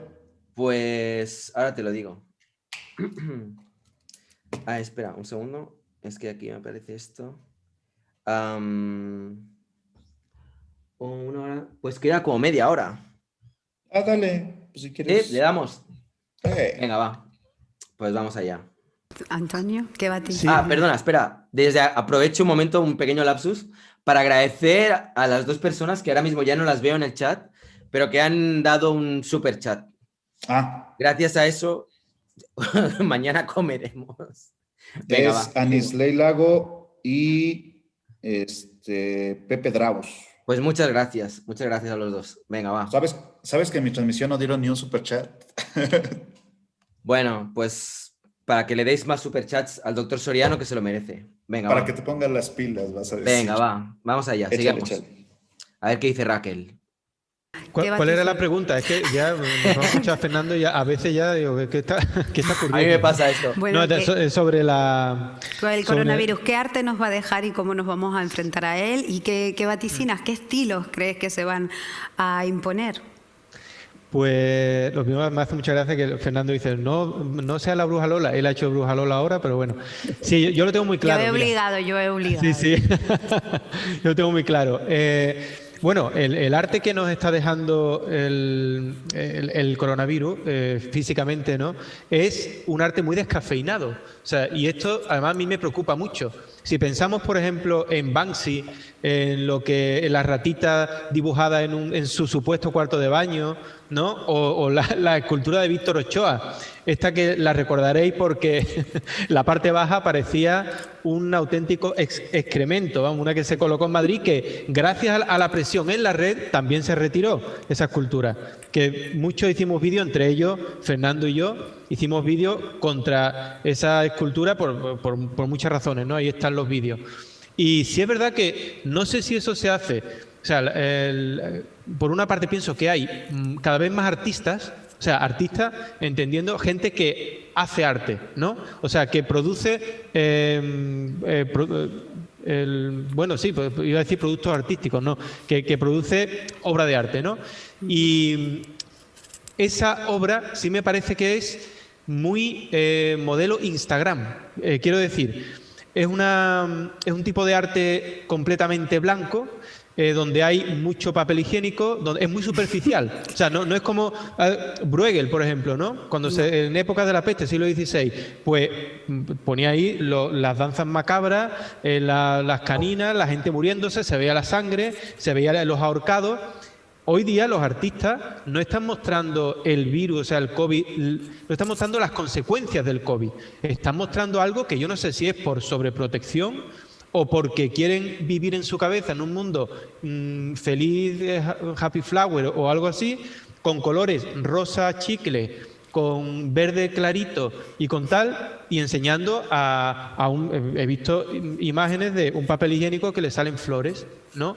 Y una mujer que es la sanitaria, que es guapísima, por supuesto, ¿no? Está pintada de una manera, digo, qué guapa, parece modelo, y con una mascarilla, y en la mascarilla pues no sé qué. O sea, se está generando un tipo de arte tan superficial que, digo, ¿dónde está realmente la crítica aquí? ¿Dónde está ese arte un poco más que nos muestre a los muertos del COVID, que nos muestre todo el sufrimiento? Porque me parece que también es necesario eso, ¿no? Claro, te iba a decir que es que yo creo que sí hará historia esa necesidad del papel higiénico, que a lo mejor por ahí es que lo están poniendo por eso, porque sí que fue como un fenómeno rarísimo, pero un fenómeno social. Sí, sí. Y después la gente también ha consumido más alcohol, pero no veo cuadros con botellas, con alcohol. Sí, la gente consumía más papel higiénico y también se consumió más vino y más cerveza, porque estaban confinados y se ponían a beber la gente. O sea y levadura de fuerza. También, para hacer pan en la casa. Eso me llamó mucho la atención, que era que ibas al supermercado y faltaba... Yo creí que era una broma, pero el primer día que fui y vi que faltaba el papel higiénico, primero me lo tomé a broma. Pero luego pensé, dije, coño, ahora ya llegó tarde, ya no hay papel higiénico, o sea, hay que recurrir a la vieja mano. Entonces, fui a buscar levadura de fuerza, que nunca me habían mandado a buscar eso. Entonces vi que tampoco había. Y hay mucha gente, en esto lo comparto con Antonio, hay mucha gente pastelera. O sea, ha surgido algo en el imaginario de la peña, que es que son reposteros, son pasteleros, pero pasteleros y pastelosos, ¿no? Y pastelizantes. Entonces, hacen obras de arte que son muy pastelones, pero cuando dices esto es un pastelón es que es muy malo también, muy dulzones. Entonces hay un pastelerismo y un pasteleo, y también el mundo del arte es un poco pasteleo, el pasteleo, ¿no? Como una especie de colla de pasteleo. Y yo creo que, y ahí he visto hasta curators que hacen unos brownies, hacen unos brazos de gitano, y digo, esta gente, ¿qué coño, por qué les sale esto? Y yo creo que están metidos como una sobredosis azucarada, ¿no? Un mundo de Rapunzel a su manera, y es verdad que en Instagram hay una especie, por ejemplo, si se ve, hay una especie como de neopop rarísimo, casi como burbujeante, ¿no? Que tiene algo de psicodelia o de neopsicodelia, eso se ve. Es decir, ahí ha vuelto una cierta figuración que se vende muy bien, por ejemplo, y que se ha vendido a veces mal, a veces bien, pero ahí siempre vuelve la gente a veces a buscar eso. Y hay una cierta figuración así divertida o medio gamberra que está tirando y que tiene algo de neopop, de medio grafitero, es decir, eso hace su camino, ¿no? Pero yo creo que, por ejemplo, también hay, evidentemente, pues todas las épocas dan grandes artistas y dan masa amorfa de gente que se arremolina en todo, o sea, hay que decirlo, y en todos los campos, desde la música hasta la poesía, es decir, la excelencia no es tal porque es que aparece moderadamente, ¿no? Y yo acabo de hacer, por ejemplo, haré autopromoción aquí, una exposición que está montada ahora en la Sala Mos, se puede ver mucho material, sí, ahí a través de la red, en Logroño, el sitio donde más nivel de confinamiento hay. Yo estaba montando allí, esto sí que es un cambio sociológico. Yo he ido a una ciudad a montar una exposición y todos los restaurantes, todos los bares de la ciudad estaban cerrados, con lo cual se me ha puesto una cara de mortadela y de jamón tremendo, porque todos los días comía, cenaba y desayunaba en la habitación del hotel y solamente salía a trabajar, a montar la exposición. La exposición la llamé Cuidado y Peligro de Sí, como he dicho, sobre estos temas del cuidado y peligro, y metí obras de artistas desde Regina José Galindo, a Eugenio Merino, a Rodrigo García, a Almudena Lovera, a Concha Jerez, a Esther Ferrer, a Bernardí Roig, de obras muchas hechas durante el confinamiento, que es toda, y busqué artistas que estuvieran pensando el confinamiento, sobre todo en la temática que a mí me parece la central, de cómo vivir juntos. Hoy la cuestión es cómo vivir juntos. Cómo vivir juntos cuando tenemos que mantener la distancia. Ese es un tema de un seminario que dio Roland Barthes en el 77, y hoy en día es cómo reinventar la comunidad. Y la cuestión es fundamental que vaya a pasar con el arte. pero cómo vayamos a vivir a partir de ahora, es decir, cómo vivir juntos y cómo crear unas bases para vivir juntos diferentes de las que teníamos, porque van a tener que ser diferentes, que se basen en el respeto no solo al otro, sino a la naturaleza, también la relación con los animales, la relación o sea, una cultura que no solo que sea más participativa, sí, más democrática también, pero también que sea una cultura menos cruel. Es decir, yo cuando titulé mi último libro, Estética de la crueldad, es porque hay que tratar de buscar algo que nos saque de la violencia que también nuestra cultura impone constantemente, como una cultura que es una cultura de la obscenidad total, es decir, que nosotros cuando pones la televisión y atiendes a... Pues mucha gente renuncia a ver la televisión es para no darse dosis de violencia como las que la televisión impone constantemente, pero también esa mezcla de violencia y banalidad o banalización de la violencia, ¿no? Que es lo que también genera... Y yo por eso sí creo que mucha gente busca, eso sí es cierto, a través de la selección que hace de Netflix y de lo que ve a través de las redes y las plataformas también por cable, uno prefiere hacerse su menú. Es decir, yo creo que una de las cosas que sí aportó la red es que hoy, para los que tenemos una edad como yo, que nacimos en la época de 2 canales de televisión, que era la primera y la segunda, y que era todo totalitarismo mediático, es decir, solamente veías lo que te daban. Yo me crié sometido a un paradigma de visión, que era lo que la televisión emitía. Claro que ahora hay otro marco, es decir, que la gente que no está escuchando ha tomado la elección de escuchar esto, pero es que cuando termine vas a ver seguramente una serie o va a ver una película o va a escuchar en Spotify una lista de música. Es decir, que hay un campo de selección más amplio. Es decir, que aunque parezca yo un agorero y un apocalíptico, sí creo que hay una posibilidad de ámbitos de selección que son mucho más amplios. Y yo por eso, frente al jesuitismo antiguo, que era que solamente tenías un canal o 2 canales, ahora hay muchos espacios para estar. Y yo creo que cómo vamos a vivir con toda esa multiplicidad, pero sobre todo sin dejar mucha gente atrás, porque también puedo decir que a veces dejamos gente atrás, eso es duro. Eso les iba a preguntar y ya, porque se nos está agotando el tiempo, ya voy a empezar con algunas preguntas que han seleccionado, pero mi última pregunta es... ¿Cómo va a afectar el coronavirus a esos artistas que ya eran colectivos vulnerables, por ejemplo, las mujeres? ¿Algún comentario? ¿Sabes qué? A mí creo que algo que se nos pasó fue esto del arte y el COVID, ¿sabes? O sea, algo que yo creo que si la pandemia hubiera terminado en unos 3, 4 meses, cuando se volvieron populares las notas sobre que había pingüinos en Madagascar o no sé dónde, o sea, que había como animales recorriendo las ciudades y tal, que se vio que la naturaleza estaba recobrando terreno. Si la pandemia hubiera terminado ahí, de algún modo, no sé cómo, pero si hubiera pasado eso, habría más posible pensar en un cambio colectivo que ahorita. O sea, si hubiera terminado ahí, la gente tendría fresco la idea de, güey, ve, desaparecemos 3 meses y el mundo es otro. Pero demoró tanto que esa idea optimista del mundo que va a cambiar se ha convertido en hartazgo. O sea, ya no nos interesa que el mundo cambie, solo queremos poder estar afuera otra vez. O sea, y esa idea de, no, cuando esto termine y tal, lo ves menos incluso en la publicidad. O sea, yo me acuerdo que decían, aguanta, cuando esto termine podrás ir de fiesta, cerveza modelo, ¿no? Ya ni esos comerciales hay. O sea, pasó demasiado tiempo y entonces la gente ya perdió sus buenos deseos. A veces es como si empieza diciembre, tienes buenos deseos de Navidad, pero la Navidad no llega hasta el siguiente marzo. Como que ya se te anquilosaron esos buenos deseos, ¿no?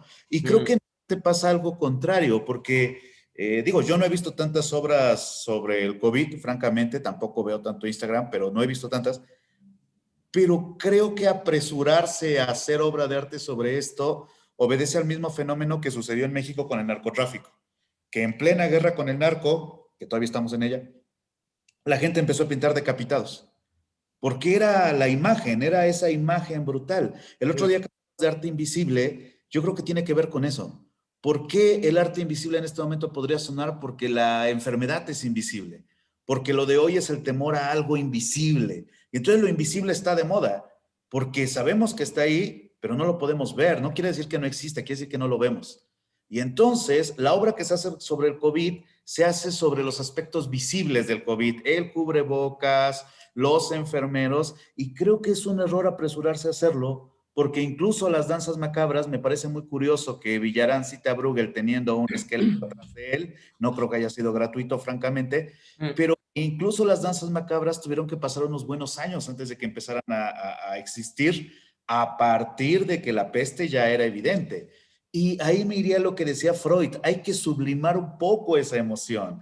Él habla sobre energía sexual, pero creo que una de las cosas extraordinarias de la pintura, especialmente de la pintura al óleo, es que por los propios tiempos de secado implica la reflexión del pintor sobre lo que está haciendo. O sea, la pintura es un ejercicio reflexivo dentro de las muchas artes visuales, junto con la escultura tradicional probablemente. Y creo que se tiene que ver un poco a la distancia, a un poquito a esperar, aún con la prisa de hablar del COVID y así, hay que ver las consecuencias para poder a la distancia recordar y a partir de ello trabajar. O sea, los fusilamientos de 5 de mayo no se hicieron en los fusilamientos de 5 de mayo, pasaron casi una década para que Goya pintara ese momento específico. O sea, creo que hay una prisa por estar de moda que no implica una pintura ni inteligente ni eficiente en su propio discurso, ¿sabes? Yo creo que o sea, yo no estoy de acuerdo con el diagnóstico que hace Antonio en este caso, porque él, digamos que habla de cómo, bueno, vivimos en un tiempo en el que, fíjate, cae el COVID y la mayor parte de lo que se ve en las redes es como muy azucarado, ¿no? De algún modo. Estoy de acuerdo en que es así, pero yo no estoy de acuerdo en que eso sea fruto del COVID. O sea, yo creo que ya arrastramos una inercia desde hace ya mucho tiempo y que tiene precisamente mucho que ver con este cambio que está sucediendo dentro del mundo del arte debido al empuje que tienen las redes sociales. Si tú de repente en Instagram empiezas a censurar pezones de mujeres, que es una de las cosas que yo todavía sigo sin entender, porque, o sea, a una mujer le pones un pezón de un hombre y sí, y, o sea, hay un montón de incongruencias con esa política que tienen que yo honestamente no la entiendo y además me parece completamente sexista, ¿sabes? Es que no entiendo.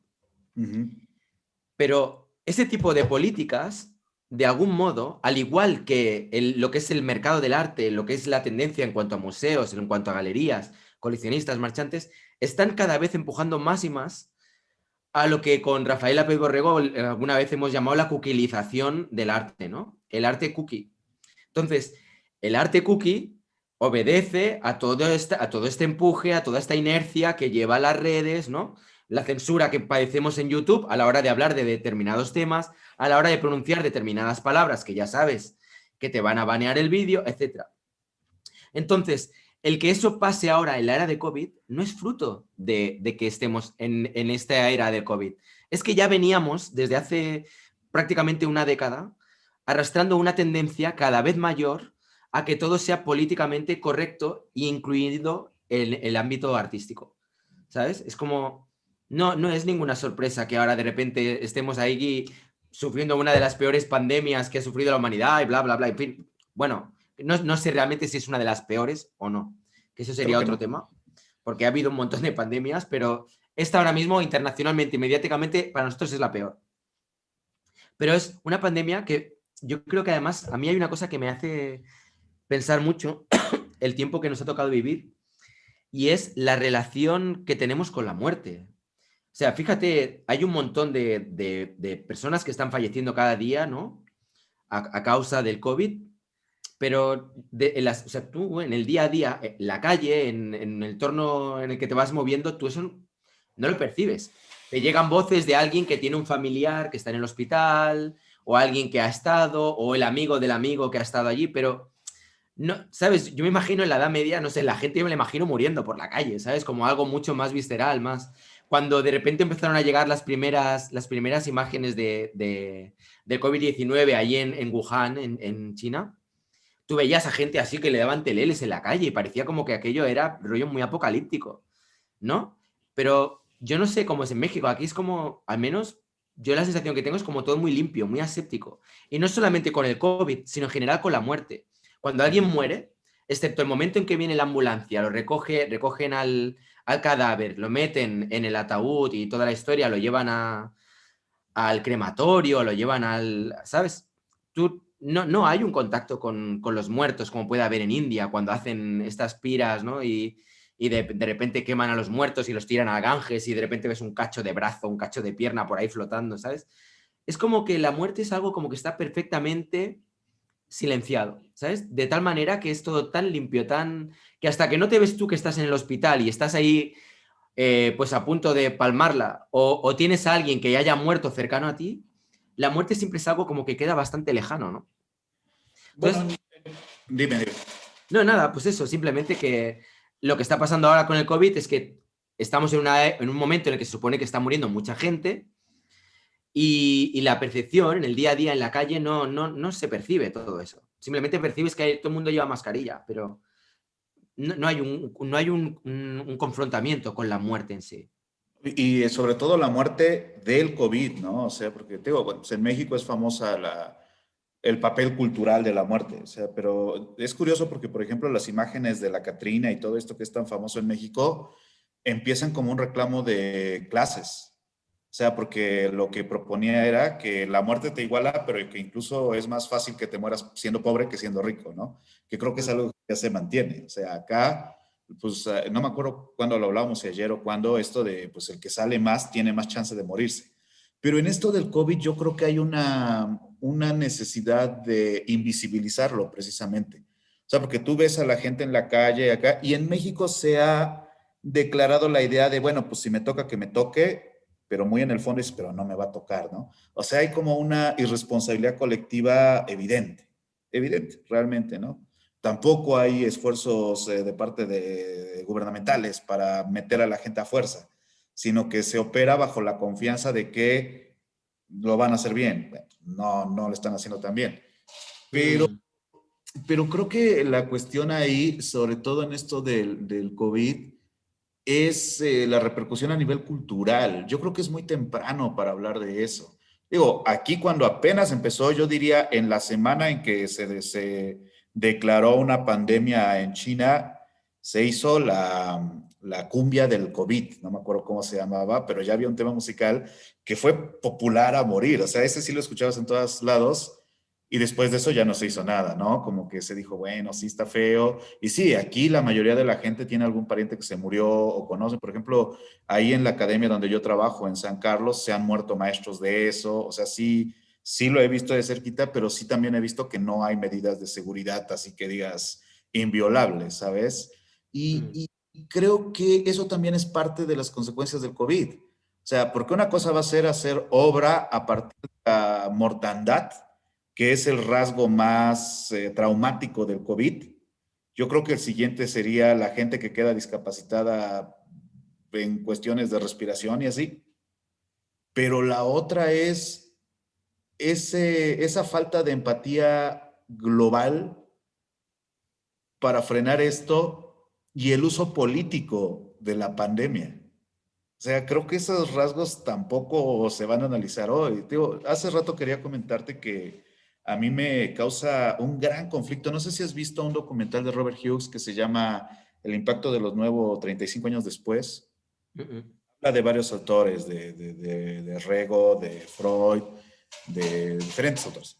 Y al final, un Hughes muy pesimista dice, tal vez en este mundo ya no necesitamos que el arte nos muestre tales cosas, cita algunas cosas, sino simplemente que sea bello.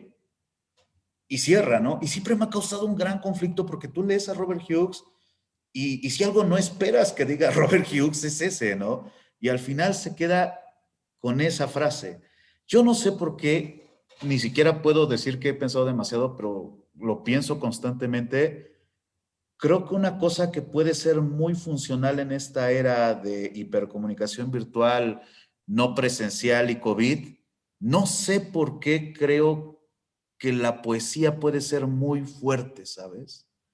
O sea, no sé explicar bien, pero creo que la poesía es un terreno que todavía no es tan debatido respecto al dinero y tal, que todavía, digo, obviamente hay los grandes mercados y así, pero que todavía puede hacer reflexionar de un modo distinto. No sé por qué, pero yo tengo la idea de que tendríamos que fijarnos un poco más en la poesía justo en este momento, como que nos recordaría un poco qué es ser humano, ¿sabes? Quizás sí, quizás porque vivimos en un momento que en cierto modo también tiene un montón de componente poético, ¿no? Con todo lo que está pasando. Es como esa especie de estar todos unidos pero no estar unidos, el miedo al otro, que no te contagie, todo el mundo con la mascarilla, las muertes, o sea, es como... Tiene un punto bastante apocalíptico todo lo que estamos viviendo. Bueno, va, sigamos. Dale, ya casi acabamos.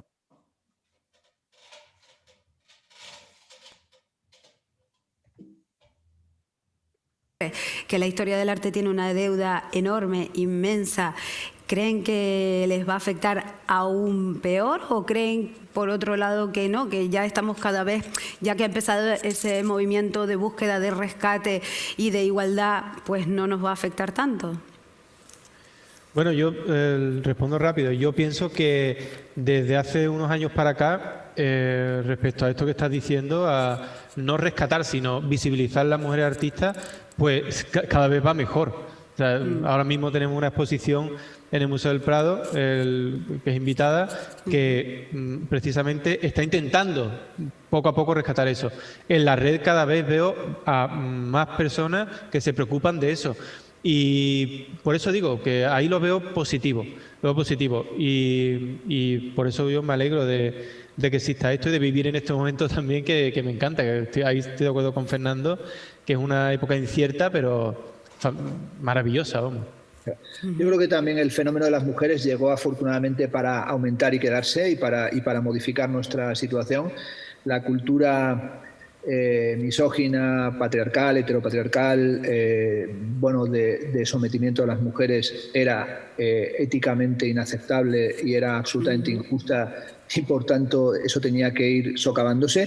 Fenómenos como el Me Too y sobre todo, por ejemplo, yo el año pasado cuando me preguntaban cuál era la mejor obra de arte del 2019 dije que era la acción de un violador en el camino. Es decir, el tema que salió de las chilenas, ¿no? Entonces me parece que esta es una de las acciones globales. Esa sí es una acción viral, ¿no? Es decir, cómo fue llegando a todas las partes del mundo. Y yo sí creo que hoy en día Black Lives Matter, es decir, el tema de los derechos que tienen que ver con la raza y los derechos que tienen que ver con el género, yo creo que es una cuestión que tenemos que tenerla totalmente presente y absolutamente en nuestras cabezas. Es decir, yo no hago ya desde hace muchos años ninguna exposición sin tener eso como un referente, es decir, sin tener presente que no te debes dejar mover inercialmente en decir voy a meter solamente artistas y cuando has hecho la lista dices he metido 20 fulanos, solamente 20 hombres. Es porque no te lo has planteado, tienes que buscar, pero buscar que hay seguramente 10, 12, 15 mujeres también muy brillantes que no tienen tenido posibilidades de visualizar su trabajo y que pueden estar en esa exposición. Por tanto, hay que tenerlo como algo que en la cabeza te vaya haciendo camino, o sobre todo para no mantener la desigualdad. Por tanto, yo creo que el papel de las mujeres es además España ha tenido un papel también muy importante en este movimiento feminista. Es decir, yo creo que igual que en la cuestión de los derechos de los homosexuales y en el matrimonio gay, en la época Zapatero, pues fue fundamental. Y un canario, Cerolo, también fue una persona fundamental para esa cuestión, Pedro Cerolo. Yo creo que también el tema del feminismo no debemos bajar la guardia. Sobre todo yo diré una cosa, yo prefiero hoy que me acusen de políticamente correcto a ser incorrectamente apolítico. Es decir, yo creo que es fundamental a veces decir, aunque repitas estereotipos, es decir, no, yo voy a defender esto y me da igual si me llaman políticamente correcto porque creo que hay que ser políticamente correcto. Sí, hay que respetar a los otros, hay que respetar, y no solo respetar como una tolerancia condescendiente, caballerosa, sino dar el sitio y dar la visibilidad. Bueno, les hago una pregunta porque casi nos hemos quedado sin tiempo. Antes de comenzar decíamos que íbamos a estar horas y horas si nos dejaban y casi se ha cumplido.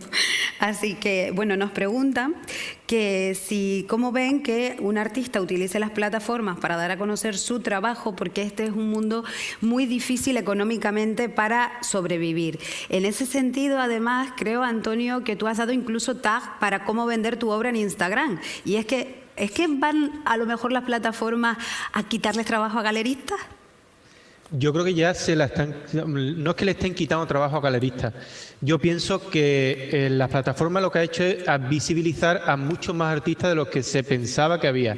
Entonces, la galería, espero que se pongan las pilas también, espero que se enteren de qué va esto y que aporten algo, porque muchas galerías no aportan nada a los artistas, ¿eh? O sea, muchas galerías lo que hace era dejarle el espacio, incluso hacer que el propio artista trajese a su gente para conseguir que se vendiesen obras y tal. ¿Qué pasa ahora? Pues que una galería es simplemente un lugar donde tú expones tu obra. ¿Pero qué es exponer? Pues es mostrar al público. Eso es la red. O sea, yo no es que me haya visto obligado, sino que he dicho, veo mucha gente en Instagram que es muy válida, hay de todo, ¿eh? pero que digo, ¿por qué lo hacen tan mal? O sea, ¿por qué no consiguen hacer las 4 cosas para poder vender su obra? Pues después se quejan que no venden, ¿no? Entonces hice un vídeo, creo que de la semana pasada, de 7 pasos para que la gente pueda vender su obra en Instagram basado en mi experiencia, porque tampoco hay mucha experiencia en la red. O sea, esto es nuevo, la red es muy nueva. Y a mí me funciona hacerlo así, que son pasos que, bueno, si lo sigues, ya te digo, no es que te aseguro que vayas a vender obra, pero si no lo haces, te aseguro que lo vas a tener muy difícil. O sea, que es una... Ahora sí estamos en un momento en el que yo siempre lo hago. Todo lo que aprendo, intento enseñarlo. No, o sea, si algo me enseñaron los profesores de la facultad en la que estuve de Bellas Artes, algunos, es que se guardaban cosas que sabían y tal, y yo, eso es lo que me ha enseñado a hacer todo lo contrario. Si yo aprendo algo, pues lo muestro y ya está. ¿Para qué lo quiero? Y si puedo ayudar a gente, creo que eso incluso va a repercutir bien en mí. O sea, porque esa persona va a decir, anda, me ayudó, y bueno, eso diariamente, me llegan mensajes de todas partes diciéndome pues que he tenido una depresión y tus vídeos me han ayudado tal, no me gustaba el arte y ahora me gusta, o llevo 4 años sin pisar un museo y gracias a ti he pisado un museo, o he vendido obra porque tú me has dicho tal y la he vendido. O sea que, claro que sí, la red lo está cambiando todo y pese a lo que piense mi querido amigo Fernando, lo va a seguir cambiando. Bueno, yo también comparto que se aprenden cosas, ¿no? Yo he aprendido a hacer carne de membrillo y también mermelada de melocotón, es decir, que como recojo membrillos ahí en mi casa, en el campo, y melocotones también, pues he aprendido, y lo he aprendido en tutoriales de YouTube, es decir, que no sabía hacerlo, y entonces habría ahí, es que hay, por ejemplo, hace poco un pintor amigo, Carlos León, vino a casa, hizo algo muy raro, cerró su coche y se dejó dentro de las llaves, no se podía abrir. Tuvimos que entrar a un tutorial de YouTube que era cómo se abre un coche, y entramos de cómo se roba un coche, y entonces vimos cómo se abre un coche que está cerrado. Entonces, o sea, YouTube te enseña un montón de cosas, algunas de ellas hasta delitos, ¿no? Por tanto, claro que se aprende mucho. Y luego en el tema de las galerías sí que decir una cosa, ahí sí comparto, vamos a ver, las galerías, como en todos los sistemas, hay algunas que hacen el trabajo que toca, que son las grandes galerías y las buenas galerías, y otras que es que no sé ni por qué se llaman galerías, porque aquello es un desastre. Incluso cobran alquiler, lo ha dicho Antonio, cobran alquiler al artista por exponer, como esa cosa de los torerillos que pagaban por torear, etcétera, etcétera, y llevan hasta los picadores. Entonces la galería, la gran galería y las buenas galerías, evidentemente son un espacio en el que llevas a colgar las obras. El trabajo de una galería es un trabajo enorme, continuo con los artistas. Es decir, cuando un artista encuentra una galería buena, y eso lo pueden decir artistas de toda índole, por ejemplo, Martín Chirino, que fue gran amigo mío, el artista canario, que ha fallecido recientemente. Pues Martín Chirino trabajaba con Marlboro. Pues la forma en la que él podía, y expuso además en la Fundación Caja Canarias, y lo conocen de sobra los organizadores de esa institución, pues una persona que tenía una galería que te quita un trabajo brutal, y que difunde tu obra y que la sostiene. ¿Y por qué una galería se lleva? Para mucha gente que nos esté escuchando no tiene sentido trabajar con una galería, se va a quedar con el 50% o más de su trabajo, vas a tener que producir tus obras, llevárselas a la galería y no te va a defender más que poniéndote un mes. Es una chorrada, no expongas. Claro. Yo también podía dar tips y decir, no expongas si es de esa manera. Una galería tiene que hacer un trabajo continuo de defensa tuya y tiene que hacer una defensa que va más allá de la fecha de exposición.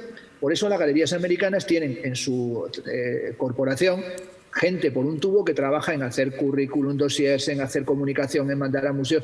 Entonces ahí, cuando fichas por una galería de esas, dices, señores, te quitas de en medio todo el mogollón de gestiones abandonas todo un marketing directo, porque, por ejemplo, hay una cuestión cierta.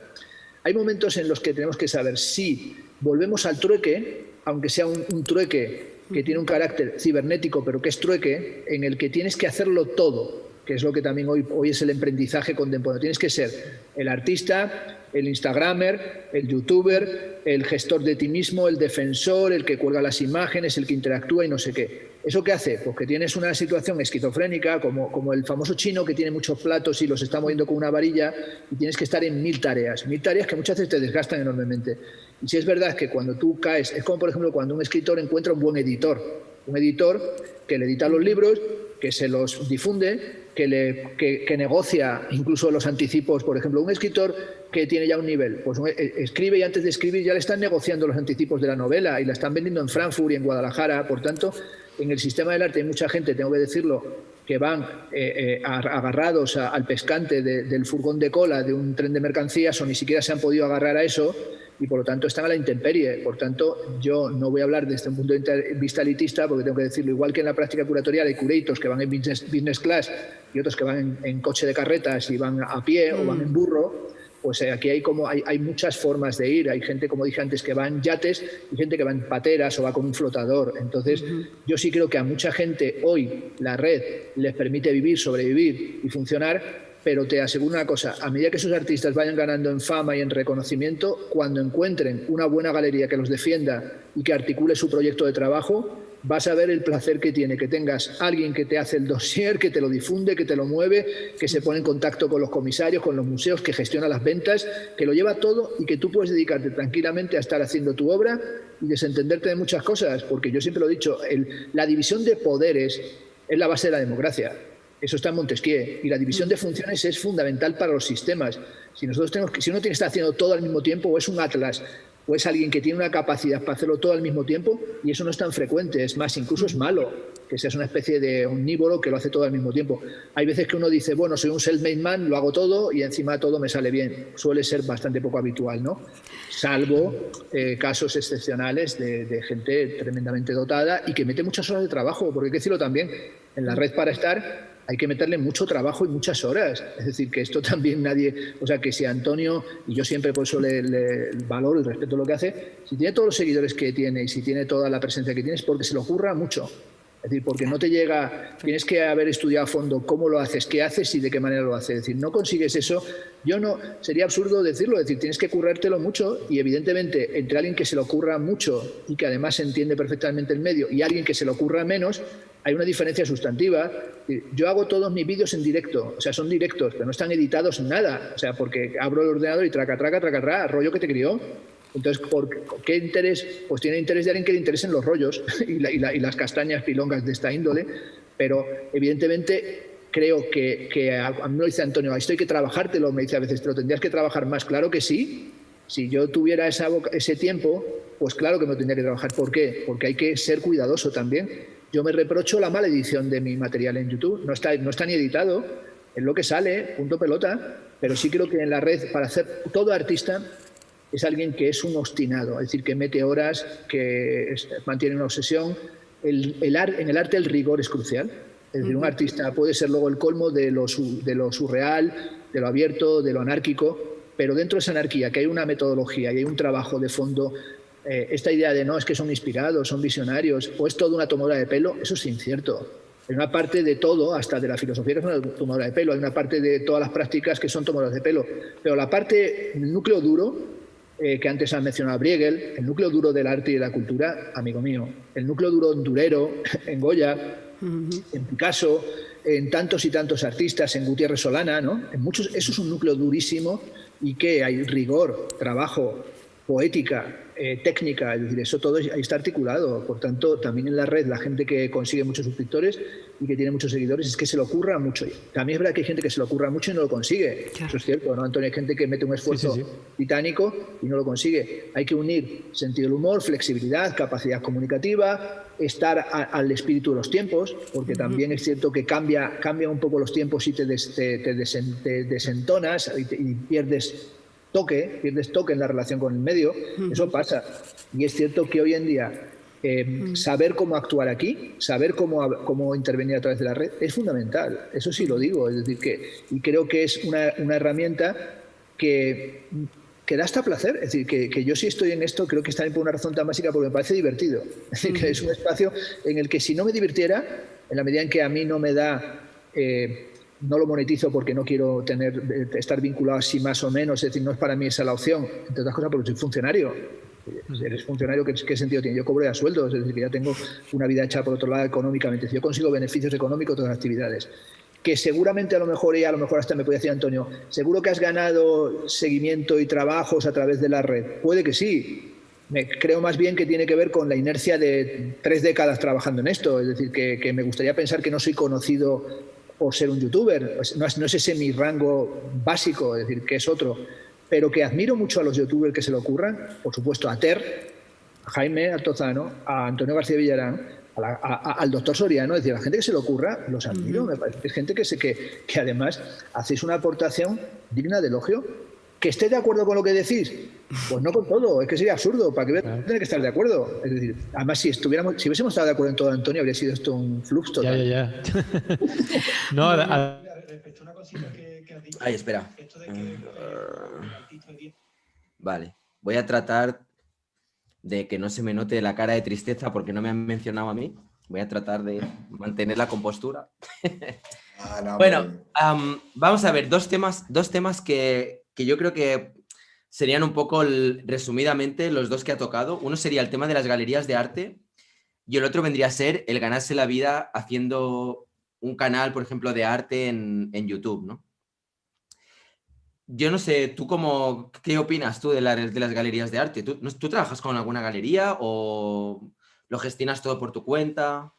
Todo lo hago yo. Pues lo que te decía hace un momento, o sea, yo he tenido buenas experiencias con galerías, pero la mayoría han sido, lo que te decía, un trato un tanto despótico, o sea, y sí entiendo, o sea, hay galerías que ya tienen toda su estructura y hay las que son espacios que se rentan y que hacen, no sé, como colectivas y tal, pero que llevan tanto tiempo que te empiezas a preguntar y no crecen porque no pueden, porque no quieren o porque ya están monopolizando este rango, ¿no?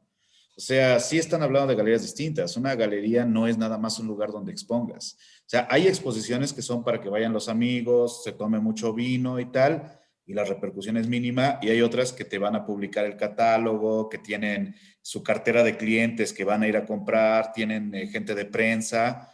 O sea, son diferentes tipos de galerías, pero creo que eso ha sido siempre, ¿no? Especialmente en el siglo XX. A lo mejor en el XIX todavía podías abrir tu galería y era atractivo porque no había demasiadas cosas que hacer, pero ya en el siglo XX las galerías fuertes son las galerías fuertes y para abrir una galería y llegar a ese nivel no basta con tener buenos exponentes, tienes que tener contactos aquí y allá y estas cosas, ¿no? O sea, no es tan fácil y ahí creo que se hablan de dos tipos distintos porque, digo, cuando Castro habla de galerías se está refiriéndose a las galerías que ya tienen toda esta estructura bien montada. Y en el caso de Villarán está hablando de galerías de segunda o tercera línea, que son negocios donde se exponen cosas, pero no tienen esa estructura tan elaborada, ¿no? Yo me acuerdo cuando estuve en Berlín, había un taller que era como para aprender a montar una galería de arte y vi un poco así la información por encima y me llamó la atención, o sea, ¿tú sabes la cantidad de gastos que tiene una galería? No, así que lo sepa, ¿no? Pero, o sea, Pues sí. es una pasada, ¿eh? Es una pasada. O sea, montar una galería realmente es una opción de alto riesgo. O sea, yo cuando veo a gente que ha montado galerías, siempre es como que me quito el sombrero, porque realmente, si tú analizas el coste del alquiler, luz, más luego cada vez que tienes artistas, a ver, cuando tú tienes una exposición, quizá tienes suerte y vendes algo, pero muchas veces no se vende nada. Exacto. Tienes que estar ahí aguantando el tipo, ¿sabes? Con la misma sonrisa, pagar ese mes igualmente, etc. Es complicado. A mí sí que es verdad que tengo la sensación de que realmente el tema de galerías cada vez va a ser más complicado para los galeristas poder mantener el listón y poder estar pagando todo lo que tienen que pagar y aguantar mes tras mes, independientemente de cómo vayan las ventas. Y yo creo que ahora mismo la mayor parte de las galerías están viviendo de ferias de arte. No, y ahora mismo en el COVID muchas están cerrando directamente. Sí. O sea que respecto a lo que es montar una galería, realmente me parece que es complicado. Como artista, yo tengo la sensación de que si yo ahora de repente estuviera empezando a pintar, ¿no? No sé el perfil exacto de toda la gente que nos está viendo, pero imagínate que hay alguien que está empezando a labrarse una carrera como artista o lo que sea. Yo creo que lo que recomendaría es intentar buscarte la vida por tu cuenta, ¿sabes? Generar tu propio, no sé, o sea, pues eso, tirar de redes sociales y generar una base de contactos de gente que les pueda gustar lo que haces y ya está. Y luego escribir un libro. O escribir un libro, sí, también. O yo qué sé, o sea, buscar algún tipo de alternativa, porque realmente entrar en una galería es complicado. Y Y luego lo segundo que comentaba, lo del tema del canal de YouTube y pues eso, ¿no? El trabajo que hay detrás. Yo no sé, ¿tú cómo llevas tu trabajo? Bueno, esto casi va a ser un poco entrevista. ¿Cómo estás últimamente con el canal? ¿Cómo te sientes? Yo lo tengo muy descuidado, muy, muy descuidado. O sea, incluso con todo y que hago directos, ya no hago tantos directos, pero sí lo tengo muy descuidado. No he subido video en 3 semanas. Lo estoy preparando, de hecho, hoy acabé el guión, pero quiero meterle más producción, pero el problema es que lo hago yo solo. O sea, literalmente, no hay nadie más, nadie me consigue la música, nadie me consigue las imágenes, no me editan los guiones, yo hago absolutamente toda la producción. Y la verdad es que es tan desgastante que ya no lo puedo hacer como antes, que estaban menos producidos, que creo que gustaban más, por cierto. Pero para mí es cada vez más complicado porque además el dinero que salía del canal de YouTube es cada vez menos. Y no tengo ningún plan de pasarme a Twitch, la verdad. O sea, digo, yo estoy... ¿Lo estuviste mirando ayer que Pues, hablábamos sobre ese tema? pues vi algunas cosas, pero no es mi estilo. Es que te digo que realmente para lo que se saca en YouTube, para mí YouTube no puede ser más que un hobby. O sea, no puedo dedicarme a esto porque gasto mucho y gano muy poquito. No podría hacer un video cada semana a menos que bajara mucho la calidad de los videos o directamente hiciera directos, que también, aunque sí jalan gente, no es lo que más me gusta. Me gusta hacer cosas editadas, ¿no? Aunque luego pues, platicábamos antes de entrar, tiene sus problemas eso también, ¿no? Pero te digo que yo creo que, tío, pues finalmente, volviendo a lo que es el debate, pues estás hablando de alguien que se dio a conocer por YouTube versus alguien con 30 años de trayectoria en el medio de las artes, ¿no? O sea, sí es muy distinto. Yo no sé qué tanta producción tenga Villarán en el sentido de si tiene gente empleada para hacer los videos y tal, pero pues él ya puede vivir de eso. O sea, tienes 1 millón de seguidores. Con que la mitad te vea, ya está. Con que uno te compre, ya la armaste, ¿no? Pero si lo que quieres es vivir de tu pintura, por ahí hacer un canal de YouTube igual y no es tan buena opción, ¿sabes? Porque toma tiempo, toma muchísimo tiempo, toma muchísimo esfuerzo. También tienes que estar aguantando, digo, si también no estás bien acostumbrado al hate, hijo, YouTube es hate sobre hate sobre hate. Y afortunadamente yo tengo una comunidad un poco menos tóxica que antes, pero en Facebook, o sea, me han mandado screensavers de páginas en Facebook hechas para tirarme hate, ¿no? Y si te quedas como, güey, ¿de veras es tan relevante? O sea, y sí me llama mucho la atención porque te digo, hasta ahora yo no hago un video que no quiera hacer. O sea, me han llegado en más de una ocasión, oye, ¿cuánto cobras por hacer un video de mi trabajo? Pues no lo sé, pero tampoco creo que lo haría, ¿no? O sea, no me manejo en eso porque no lo quiero volver una fuente de ingresos basada en la opinión. Me gusta priorizar la información sobre mi propia opinión y de repente hay cosas como que Avelina rompe una pieza en Mako, y bueno, opinas porque pues unos clickbaits por aquí y por allá tampoco están mal, ¿sabes? O sea, tampoco voy a decir, no, es que yo soy puro como, no, pues también hago clickbait a veces y funciona, pero tampoco es el fuerte de mi canal, ¿no?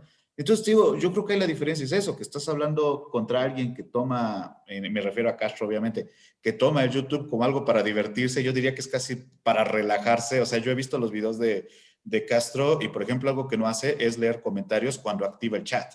Le vienen sin cuidado, o sea, él se monta en su macho y empieza a hablar y cuando acaba y ni siquiera se decide, ¿no? O sea, termina.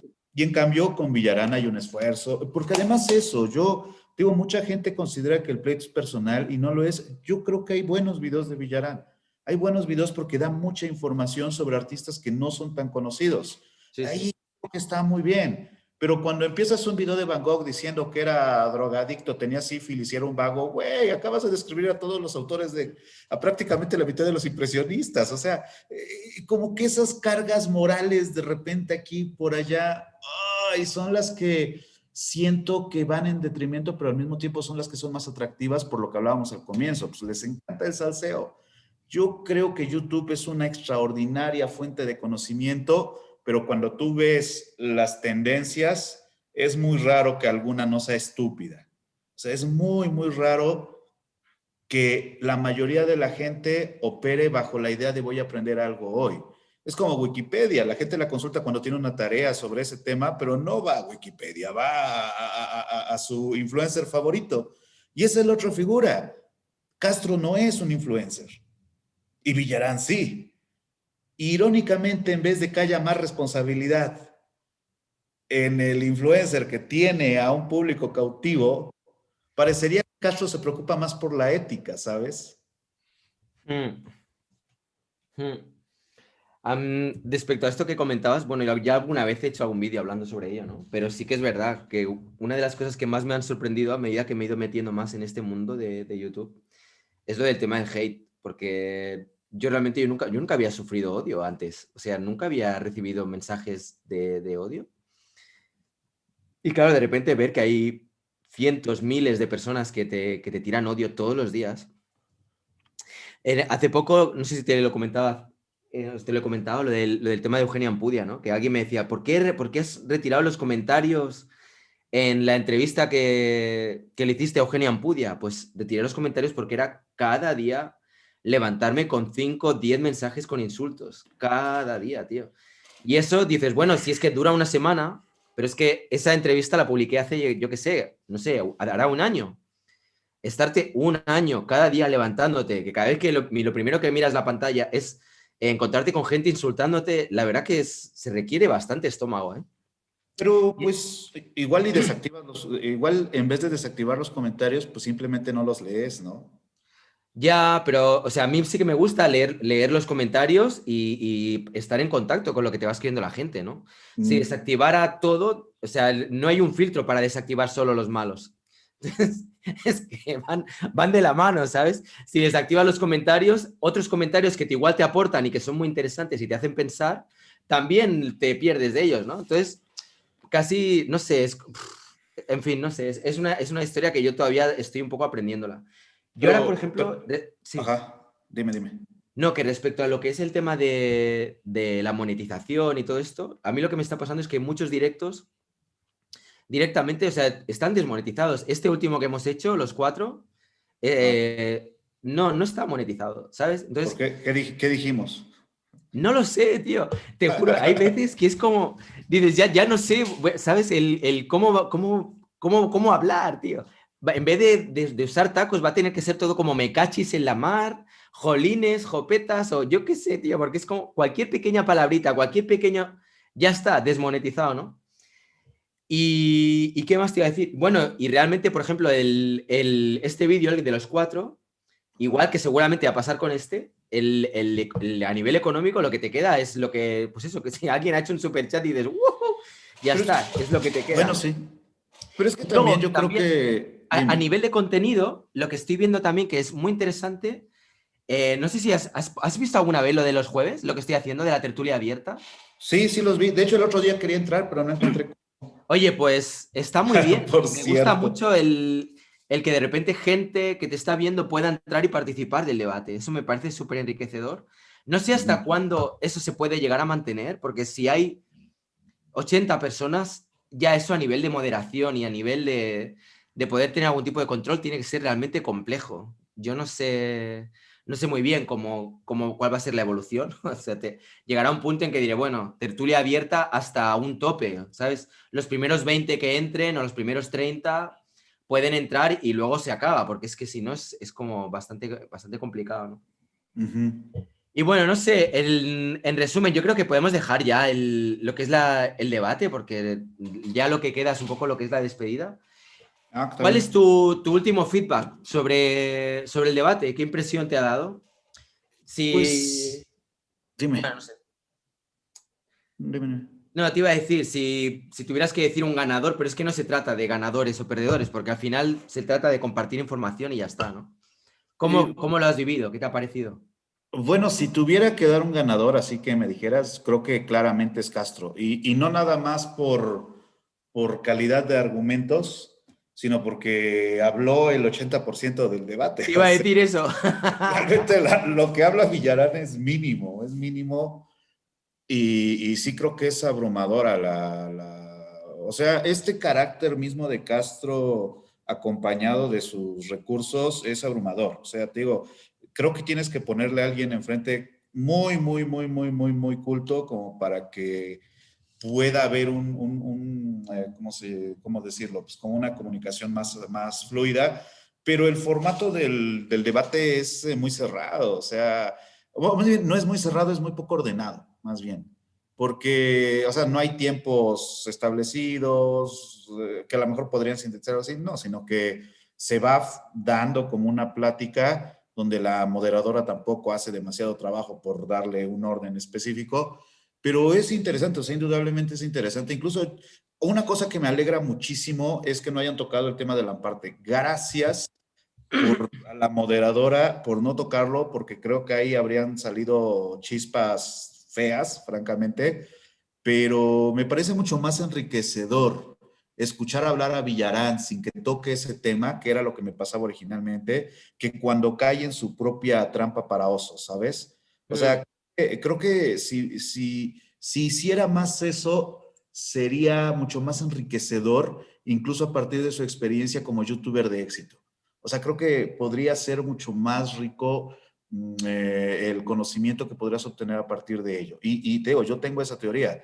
Yo creo que si Villarán pudiera dejar de hablar de Lamparte durante un año, probablemente su canal encontraría una reestructuración de sus propios contenidos, porque es muy codependiente de eso, o sea, se ha vuelto adicto a su propia creación, ¿no? Es como el tipo que inventó, es como la esposa del que inventó la heroína, creo, ¿no?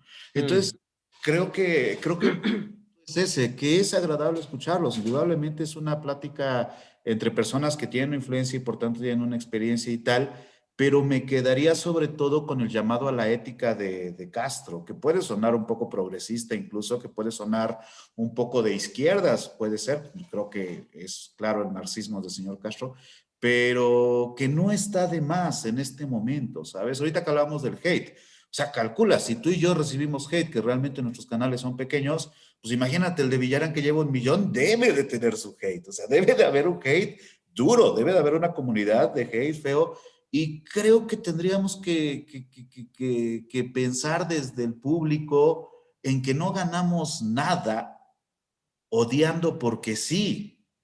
O sea, que hay que ser responsables incluso de nuestro odio, hay que administrarlo bien. Yo soy un ferviente partidario de que no se debe de odiar a nadie, incluso el que te lastima de un modo horrible. O sea, en la peor de las condiciones, yo sigo pensando que no se puede odiar a la gente, no hay que odiar a nadie. No se debe de odiar a nadie. Y me quedo con otra cosa también que dice Villarán que me encanta, esto de que enseña lo que aprende. Yo cada vez que tengo la oportunidad digo lo mismo, si tú sabes algo, es tu deber moral enseñárselo a alguien más, especialmente cuando eso enriquece a la sociedad. O sea, a lo mejor hay conocimientos como cómo matar eficientemente a alguien que deberían de perderse, pero aquellos conocimientos que construyen una realidad menos cruel, creo que es responsabilidad moral del que los adquiere pasárselos a alguien más. La enseñanza es una responsabilidad moral del que puede enseñar. Y ese comentario de Villarán me encanta porque sí está muy bien y es más importante enseñar conocimiento y dar herramientas para poder hacerte un juicio propio que adoctrinar con ideologías. Yo me gustaría más ver a ese Villarán que enseña conocimiento y difunde artistas y tal, que el que llega a decir esto es arte y esto no. Esa parte a mí nunca me ha gustado y no estoy de acuerdo con ella, pero el Villarán de este debate, ya sea porque no lo dejan, porque no se da el momento o porque no interesa para el debate, que no habla de eso, me gusta muchísimo más que el que recurre constantemente a su invención, ¿sabes? Y creo que es un buen debate, es un debate que habla mucho más. Castro creo que lo gana claramente si es que hubiera de darse un ganador, pero en cualquier caso es un ejercicio necesario, ¿sabes? Ayer que preguntaban eso, ¿era necesario? Probablemente en la idea no era tan necesario, pero ya en los hechos creo que sí es muy bueno, ¿eh? O sea, en los hechos creo que es algo que incluso a mí me deja pensando en cosas, incluso a mí como si yo qué, ¿no? Más bien, a mí me deja pensando en cosas así como, pues sí es cierto esto, pero sí es cierto aquello, y de eso va esto. Si podemos cambiar la realidad de YouTube a que sea una bestia que promueve la inconsciencia y la brutalidad y el hate a algo que haga pensar a la gente en su propia realidad y su condición humana, va bien esto. Va bien, o sea, a lo mejor se gana menos dinero, pero se ganan en otras zonas, se ganan en otras partes. Y si podemos, o sea, yo sobre esto del COVID, a mí lo que me preocupaba, y lo dije en un video cuando empezó esto, que decía, a mí lo que me da miedo es que el mundo sea cruel, que vean a alguien que esté enfermo y lo apesten. Y está bien que tenga sana distancia, eso está muy bien, pero sigue siendo alguien, ¿sabes? O sea, el hater sigue siendo alguien con muchos problemas tal vez, pero sigue siendo una persona. Y creo que mientras podamos arrastrar la reflexión a ser un poquito más empáticos, incluso con los que no estamos de acuerdo, vamos bien. Y si no se gana dinero de eso, bueno, como dice el señor Villarán, hay que ponerse las pilas. Y lo volví a decir, iba a apagar la pantalla, te lo juro. Pero hay que ponerse las pilas, no en el sentido económico únicamente, sino en el sentido humano también. ¿Cómo aporto para que mi realidad sea menos cruel? Y creo que este debate aporta eso. Yo hay momentos cuando a veces estamos teniendo debates o cuando estamos así hablando y entras en este modo así como inspiracional, como se te abre el corazón, tío, estoy escuchándote y estoy seguro que mucha gente está ahora mismo como, sí, yo pienso lo mismo. Hostia, tío. Pero no lo hago a propósito, pero es que tienes toda la razón. Yo es que estoy muy de acuerdo con todo lo que estás diciendo y me parece además súper bonito, ¿sabes? Lo que dices es como... No, en serio, no te lo estoy diciendo en modo irónico, ni es no, te lo digo de verdad, te lo digo con todo el corazón, ¿eh? Es como que se me abre, ¿sabes? Como digo, hostia, qué bonito, tío, esto que está diciendo. Y no sé muy bien qué añadir, la verdad. Es como, ¿sabes? Queda tan bonita energía, ¿sabes? En este momento que ahora cualquier cosa que diga parece una chorrada. Porque esto que has dicho tiene un trasfondo súper bonito, ¿sabes? Realmente. Yo, diciendo algo así ya como mucho más banal y como mucho más anclado en tierra, diría que efectivamente Castro yo creo que ha ganado el debate, pero ha ganado sobre todo porque el contrincante apenas se ha presentado, ¿sabes? Apenas ha sacado la pata, es lo que tú dices. Castro tiene muy buena labia, muy buena dialéctica, muy buen coco. Y es verdad que yo creo que hay veces, y aquí voy a hacer una crítica a Fernando, y yo creo que a veces es un reto para él el ser capaz de empacar todo ese conocimiento, toda esa labia, y ser capaz de ser más generoso con el que tiene delante, aunque no tenga ese conocimiento, ¿sabes? Creo que a veces es como que está muy acostumbrado a dar clases, está muy acostumbrado a que tiene ese don y que todos lo disfrutamos, pero a veces también yo creo que sería un muy buen ejercicio de humildad el decir, a pesar de que yo podría comerme a este con patatas, voy a ser un poco más comedido para que el otro también pueda, ¿sabes? Como articular un discurso que pueda presentar su... Y lo digo también esto no desde una crítica destructiva, pero ya te digo, reconozco bueno, ya creo que ha quedado más que claro, ¿no? El talento, la capacidad de oratoria y tal de Fernando. Pero sí que es verdad que, por ejemplo, en este caso, a Antonio apenas se le ha escuchado. O sea, ha habido pocas intervenciones, incluso en alguna ha habido, ¿sabes? Le ha pisado luego, ¿sabes? Es como que no ha dejado tampoco que acabara. Esa es un poco como la visión que he tenido así visto desde fuera. Y estoy muy de acuerdo con lo que dices de Antonio, que me parece que si no fuera por todo el tema del Amparte, yo seguramente habría visto sus vídeos desde el primer momento y habría dicho, pues está muy bien, ¿sabes? Este canal. Me gusta mucho el poder saber de otros artistas, me gusta mucho cómo se lo trabaja, cómo le edita, cómo estructura cada vídeo, etc. Pero sí que es verdad que cuando entra con tú sí, tú no, y tú eres arte, tú no, esto es mentira, esto no sé... A mí todo ese ruido me produce mucho rechazo y como mucha desconexión. Me pasa lo mismo con Lesper, porque para mí, y ahora voy a hacer un poco así, no, voy a intentar hacer un amago de decir algo inspiracional, pero no creo que te llegue ni a la suela de los zapatos. Para mí el arte está muy conectado con la libertad, ¿sabes? Con el hecho de que cada artista realmente pueda sacar lo que lleva dentro, y creo que al margen de lo que pueda en un momento dado dictaminar el mercado, lo que se venda, lo que no se venda, si esto tiene más o menos trabajo, yo creo que cada persona tiene algo dentro que le apetece sacarlo, ¿sabes? Que le apetece compartirlo. Y Por algo será que a alguien lo que le llama la atención es la pintura, por algo será que a alguien lo que le llama la atención es el arte conceptual y por algo será que a alguien, yo qué sé, lo que le llama la atención es la escultura. Es decir, hay un montón, y además es que a mí es lo que me fascina del arte, el hecho de que haya tantas vías para poder crecer, para poder expresarte y poder compartir con los demás. Y el estar diciendo a los demás, ¿sabes? Como que están ahí jugando con sus historias, decirle, no, lo que haces tú, esto no es arte, esto es como una especie de... Es como, no sé, tío, es como, no sé, mejor respetar un poco, ¿no? A cada cual y hablar más de, bueno, a mí me gusta, no me gusta, pero desde un punto más del respeto, yo creo. Yo creo que eso es lo que a mí más me chirría. Esta falta como de respetar el proceso interior de cada uno, porque al final cada artista lo que está haciendo es un trabajo interior, ¿sabes? Está creciendo, está aprendiendo, está desarrollándose. Decir quién es bueno, quién es malo, es como si yo te digo que tú eres malo por ser más alto que yo, o porque llevas, yo qué sé, tatuajes, o por tu barba, o por las gafas. Es como cada uno es como es, y lo que pinta está muy intrínsecamente vinculado al ser de cada uno, ¿no? Bueno, no sé, esa es un poco mi sensación y mi feedback con el tema este de Lamparte. Pues nada, ha sido un gustazo una vez más el poder charlar contigo, poder compartirlo con toda la gente que nos esté viendo. Muchas gracias. La verdad es que hay un montón de mensajes. La verdad es que no estoy acostumbrado a tener tal cantidad de mensajes en el chat. De vez en cuando con el rabillo del ojo he ido viendo alguno, pero no quería estar todo el rato cortando. Gracias a todas las personas que han comentado, gracias a las personas que han dejado el super chat. He visto por ahí algún comentario de Rafael López Borrego, que la verdad, desde aquí le enviamos un saludo y un fuerte abrazo. También he visto algo de Fernando, de Barbarella, ese no lo vi. Conozco. Perdonar que no hayamos podido incluir todos esos mensajes en este vídeo, pero era simplemente por cuestiones prácticas y de dinámica de lo que es el vídeo, porque si tenemos que comentar lo que es el chat, más luego lo que es el vídeo, más luego nuestras propias aportaciones, creo que ya era como un poco demasiado. Pero bueno, ¿qué más puedo decir? Pues eso, que muchas gracias y que nos vamos viendo en las redes. El próximo vídeo del debate seguramente lo tendremos en tu canal, ¿no? Estabas pendiente de ver si ahí lo puedes cuadrar a nivel de tiempo, ¿no? Sí, yo creo que en la semana lo podemos anunciar, pero yo creo que sí.